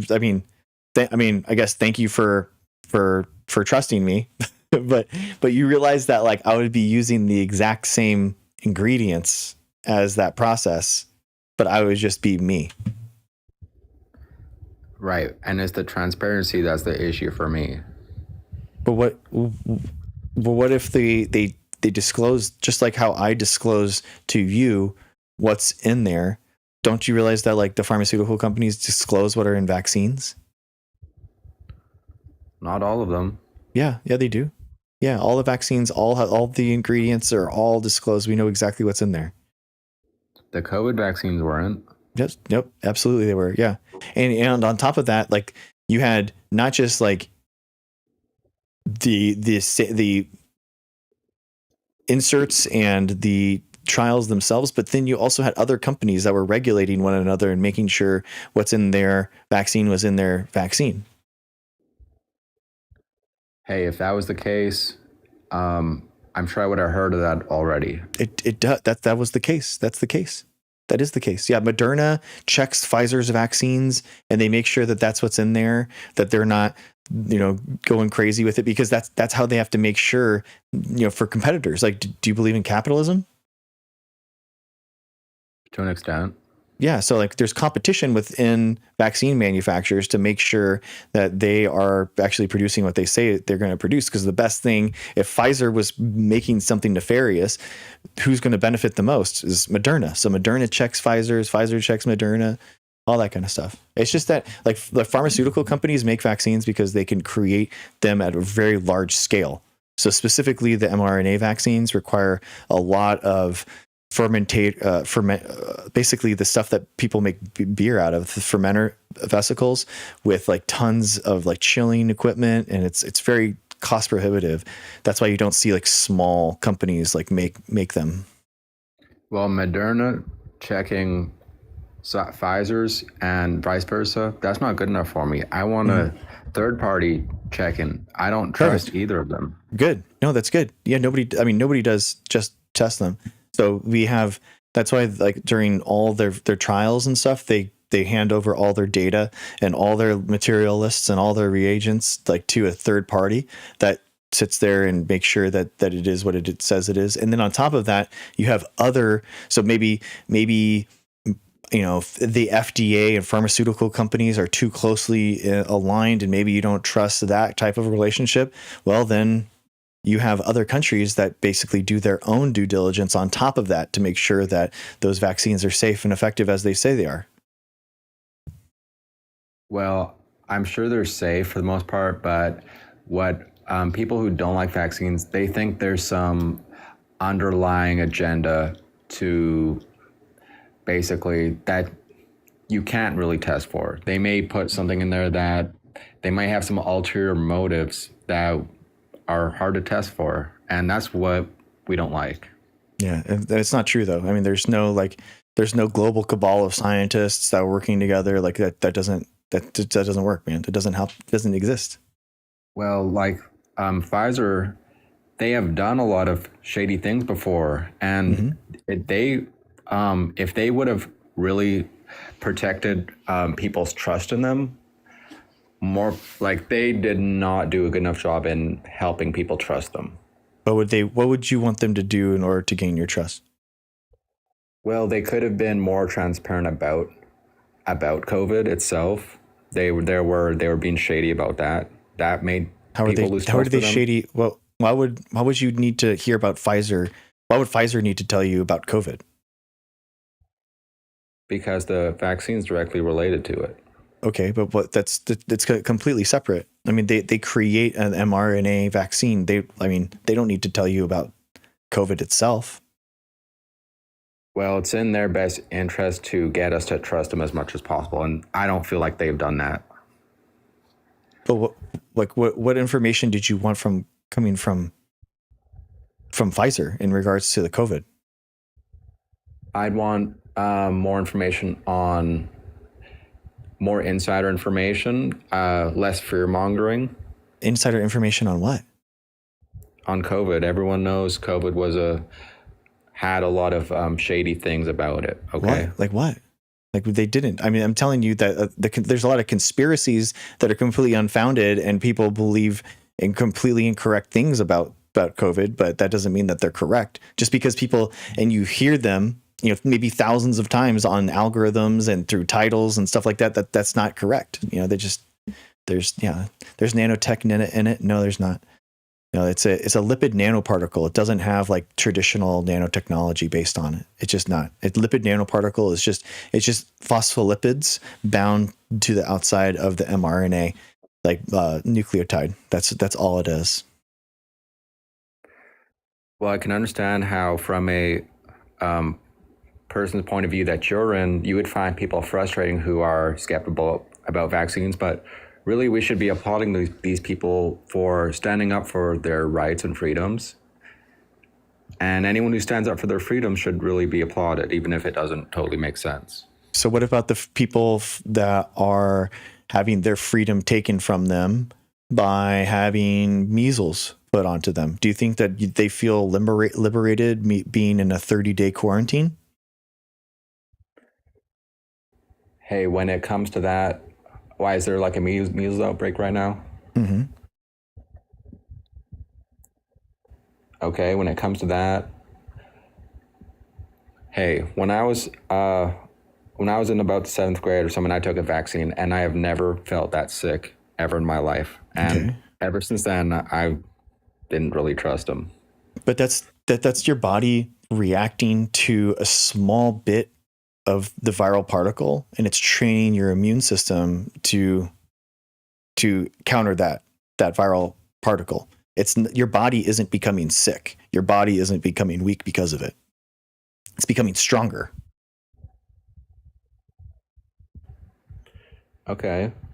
So with the measles, if there's a measles issue right now, I mean, if you get it, can't you just take a vaccine? I mean, I think that they are, if you are being exposed, I think that they do recommend it, but it's like very hard. It's in a community spread right now. So, and it's the most infectious disease that we know of. So one person will infect 13 others. That's called the R0 value. The SARS-CoV-2 R0 value was like 1 to 3. So it's like 4 times as infectious as SARS-CoV-2. And on top of that, measles actually causes something called immune amnesia, where it actually attacks your T cells and your B cells and it wipes them out. So if you like your immune system, if you think a natural immunity is strong and good, measles wipes it all out, and you start with a blank slate, and it harms you, and people die from simple infections, bacterial infections that they wouldn't die of normally. So it's really important that people get vaccinated for measles. And it's also really important that the government builds trust with people and shows transparency so people can be more willing to take it. What's the government have to do with vaccines, though? Well, whoever's dealing with that stuff need to be more transparent, because you can understand why people would be skeptical. No, I can't. No, I can't. No, it's because people have been lied to on social media, and people have taken the bait for these conspiracy peddling people that are selling, vitamin packs and detox cleanses and that kind of stuff, as opposed to listening to science and the research that has been very clear that the entire time. It hasn't been a wavering thing where like the science is unknown and we should give people a break. It's like actually the opposite, where we've coddled and we've been soft towards anti-vaccine rhetoric for too long, and now we are actually seeing like an impact on a whole host of other diseases, and it has to stop. Like it just has to stop now. So your answer is, let's be more forceful with it. I'm saying that we should tell people that being unvaccinated, especially in terms of measles and things like that, is selfish, and they're being negligent to their children, and they're bad parents if they're not vaccinating their kids. Well, the fact that people don't trust the government that much, hey, that's on the government. It's not people to distrusting the government. It's Republicans. So specifically, like Democrats and independents haven't had a huge drop in vaccination rates. It's specifically Republicans that have had a huge drop in vaccination rates. And it's because there's literally a disinformation agent that's pushing anti-vaccine rhetoric from the president, from RFK, and people are listening to them. And you know what? At the end of the day, these whatever they're taking these vaccines for, it's not for anything crazy like the Black Death or some crazy stuff like that. You know, it's minor stuff. What are you talking about? Do you realize? Do you know how many people like lose their life like before vaccines? Before like we had 50% of people used to die before their puberty. Before vaccines, before antibiotics. Like, what are you talking about? We lost 1.2 million people because of SARS-CoV-2. How can you downplay that? I'm a patriot. That's offensive to me. We lost 1.4 million people to COVID. Mm-hmm. Yeah, 1.2. Hey, that's a hell of a lot lower than they projected. What are you talking about? That we were like ranked 200th in the world with deaths per capita. Like, how can you be okay with that? And how could you be okay with ranked 200th in the world? Again, as a patriot, I want us to be actually like looking out for one another and for us not to just sacrifice one another.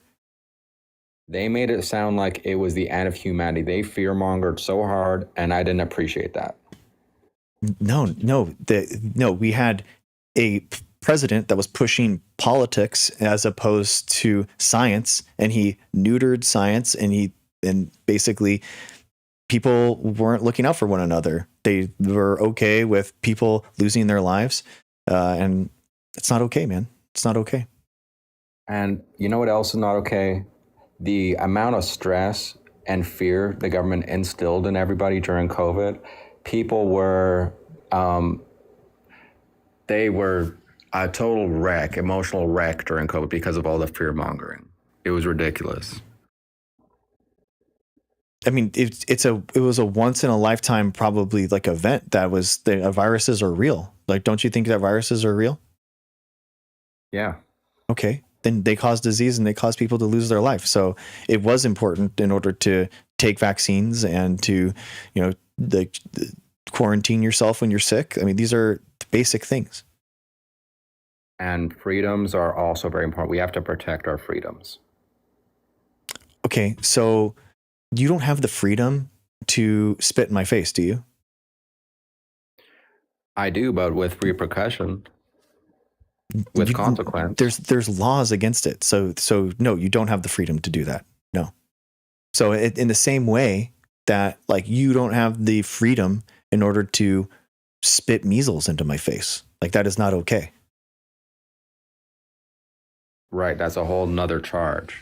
Yeah, exactly. So that's the whole point. Like you have freedom in our society in order to do things, but you have the freedom to smoke cigarettes. But guess what? You can't do that in a restaurant. We have laws to ban you from doing that.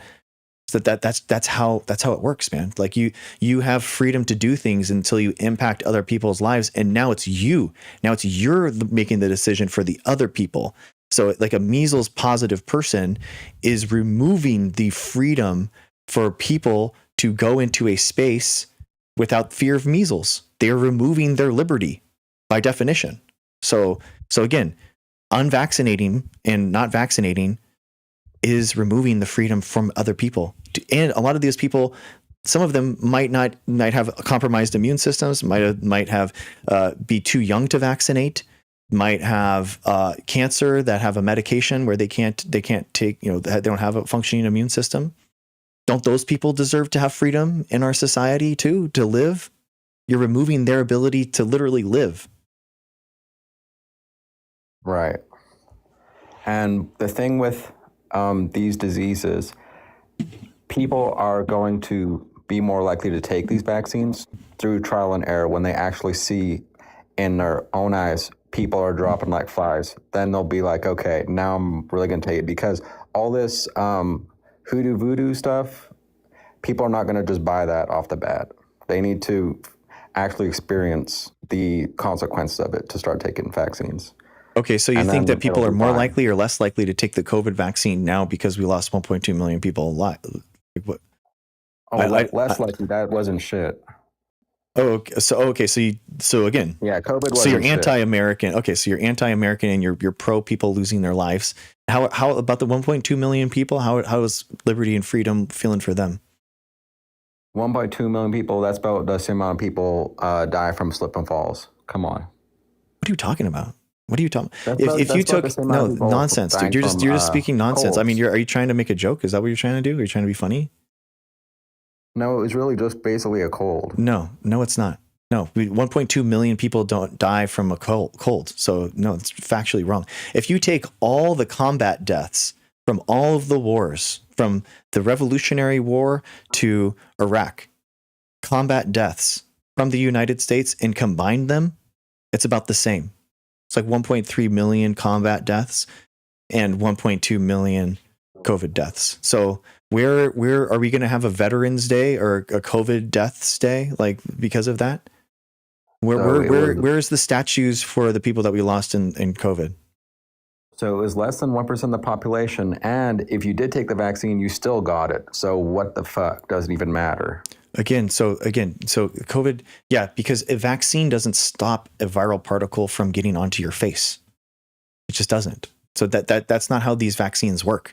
So a vaccine against the flu and COVID is only going to protect you from the worst symptoms, from death and hospitalization. And that's what it does. The latest COVID, the latest COVID sequence actually protects you from going to the emergency room by 50%. It reduces hospitalization rates by 50%. It's such a good vaccine that RFK actually had to stop the report from coming out, and they're trying to silence the scientists that did that report.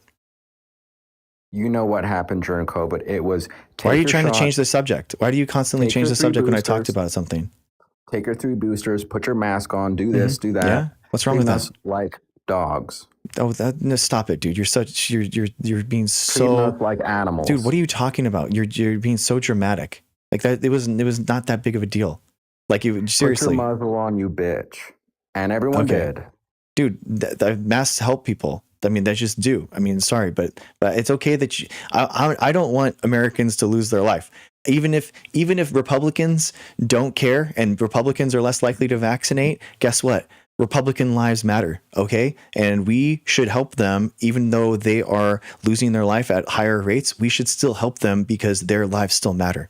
So it doesn't matter if you say that or if you're trying to be all cool and edgy, but it's true, man. Take your 5 boosters or you lose your job.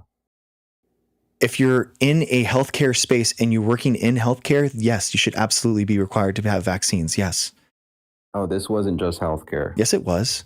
No, it was. This was most jobs. No, it was not. That was dude. You are completely you're misremembering a lot of the pandemic. It wasn't. It wasn't required for most jobs. How old were you during the pandemic? In my 20s. Okay. It was not required for most jobs. It's just completely wrong.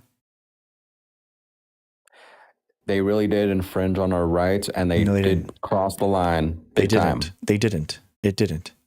I don't know. So one, Trump was actually the president during a lot of this, the first year. So again, I mean, Trump was the one that initiated the recommended lockdowns and all that kind of stuff, which we didn't never lock down actually as a country, but that's a second point. But so yeah, it was the fact is that we have to do something. There's a pandemic coming. We have to do something in order to try to protect people. We just do. And Trump's going to do what he's told. By who? What are you talking about? Yeah, that's a good one. Like who? What are you alluding to? If Trump makes one wrong move, he gets killed. Everybody knows. Okay, bud. I get it again. Okay, just seek help, bro. We're a huge proponent of mental health, and yeah, check it out, dude. Okay, Jesus Solta. Jesus, how's it going, man? I can't hear you if you're trying to talk. There you go. Yes, sir. What's yes, up? sir. Everything's okay. Go ahead. What's up? Right. Please address the myocarditis and all these other mRNA disease conditions that have been imposed upon humanity or Americans as far as. Yeah, those are all. So myocarditis happens with a SARS-CoV-2 infection. So it actually happens at 700% higher rates than vaccinated people. So if you're worried about myocarditis, the best case scenario is actually to take the vaccine in order to avoid the worst symptoms of myocarditis. Right, and I bend the knee to your absolute and omnipotent education as far as how does an mRNA vaccine, which has an effect on people's DNA, It doesn't have any not effect on DNA. create? Yes, it does. No, it doesn't. I'm sorry. No, it Yes, doesn't. Of course, I should bend the knee to your education and whatever the case may be. Where is all Americans, I where is subject the myself where is the to your DNA in the cell? knowledge. Where is the DNA in the cell? Right. As Where an American, I where should is the subject myself DNA to your in where omnipotent is the DNA in the intelligence cell? and your education? Where all these is the certificates that are DNA behind in the you, cell? right? Where is the DNA in Right. the cell? As far as Where is this new DNA technology in that the is cell? mRNA technology. You don't even know what that actually mRNA or DNA is. manipulates- That actually manipulates DNA. No, it right? doesn't. No, it does not. Yes, it does. Where is Okay, DNA in the explain that. cell? With your Where omnipotent is education, go ahead and DNA? explain. Where is Go ahead. DNA Yes, in the sir. cell? Go ahead. Yes, sir. Yes, sir. Go ahead and explain with all your omnipotent education. You know how better than mRNA me. You know better than me. Tell me where I'm DNA trying is to in the ask you a cell. question. Excuse me. I'm trying to ask Where you a is question. DNA in the cell? You said something patently wrong and you're pushing misinformation, and I'm not going to let you. Excuse me. I'm a humble garbage collector. Right? So then let me, I'm deferring to your knowledge, right? Okay. Well, I'm telling you that you were lied to. How does mRNA vaccine technology affect actual human DNA? Go ahead. It doesn't. Expound That's on what I'm that. Go telling ahead. you, that it doesn't. You were lied to. It doesn't. It does not impact. Okay, mRNA does all not right. impact your DNA. Your nucleus. How doesn't it do that? Go Because ahead. DNA is inside the nucleus. Excuse me. You are smarter than me. Go ahead. DNA is in the nucleus. does The it not have an mRNA does effect not on enter DNA? into the nucleus in order to make the protein. Right. Okay. Yes. Go ahead. Talk to me. DNA Keep talking. is Go ahead. inside the nucleus, okay? And in order to Right, make the protein, it doesn't need to enter into the nucleus. So the mRNA doesn't even enter into the nucleus, dude. Does it not? Does it not? Go ahead.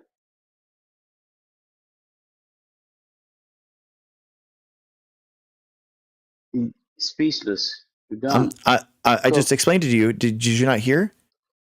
No, go ahead. Keep talking. Go ahead. I wanna DNA hear is inside the nucleus of a omnipotent- cell. Okay? And I wanna mRNA, hear when it your is given omnipotent into you, when it knowledge about enters. mRNA technology upon human DNA. Go ahead. Yes.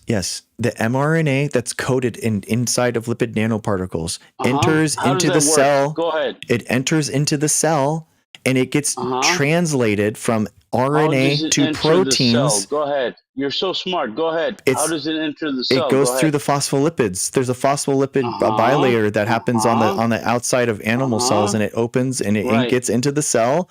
Okay, but it doesn't enter into the nucleus. What does mRNA technology do? Go ahead. It creates proteins don't from know. those nucleotides. You don't know, my guy. What are you talking about? What's the letters? Okay, What are the letters okay. of RNA? All right. Anyway, go ahead. Talk about. What was that? What was that? I'm sorry. So okay, I've been doing. Okay, so no. I've been doing molecular biology for 17 years. I've been studying this stuff 40 to 60 hours a You're smarter than me, my guy. Don't mute him. Somebody muted me. It's okay. Don't mute him. mRNA technology. Go ahead. Describe it to me. Go ahead. I'm a garbage collector. Go ahead. Yes, I'm trying to, bro. I'm trying to. So you are not trying to. Just give me the truth. Go ahead. I'm telling you that the mRNA gets into the cell coated with lipid nanoparticles. The phospholipids fall away. It goes into the cell, and then the RNA gets translated into proteins, and in this case, a spike protein. So there is no mechanism that the mRNA is going to enter into the nucleus. It just doesn't happen. You're way much smarter than me. So what is the causality of actually introducing mRNA into an actual DNA or an actual nucleus of any cell, human cell? It doesn't. It doesn't go. It doesn't. It doesn't enter. It does.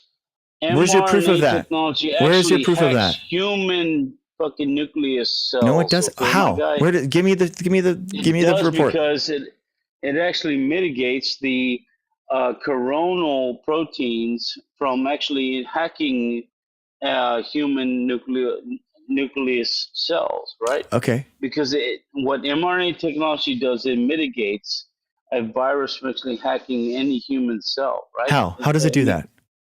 By the coronal proteins of the virus, right? Oh, the spike protein that's made. Okay. There we go. Thank you very much. You're agreeing with me now. Thank you very much. No, Now, no. Your premise is completely wrong. You have no idea what you're talking about. But I'm trying to.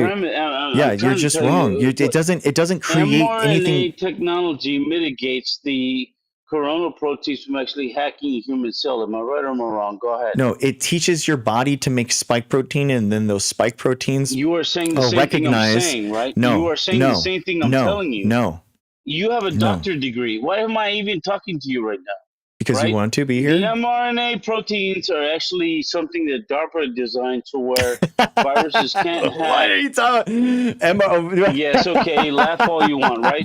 You think mRNA was developed by DARPA? Oh my gosh, that's amazing, dude. Yes. I'm pretty sure. DARPA designed these mRNA proteins to where viruses can't hack our human cells, and it's okay to laugh because you're a moron. Oh, okay. That's definitely because it, you dude. That's supposedly definitely have these PhDs or whatever the case may be, right? Yeah. Am I right or am I wrong? Yeah. Right? Yeah. Stay mad, dude. Yeah. I'm not mad at you. You're very just mad. So simple. You're very. I'm simple. very simple. I'm trying to Yes, explain you things are. as simply as Yes, I you can, are. and you're not understanding You can it. explain to me all you want. You're not. You're very simple. You have Okay. no idea what you're talking about. Okay. Despite your PhDs or whatever you Wow. have. Impressive. And it's okay. You can portray. Mhm. You make what's going on right now is that you are this fake. Like what can I say? You're like this fake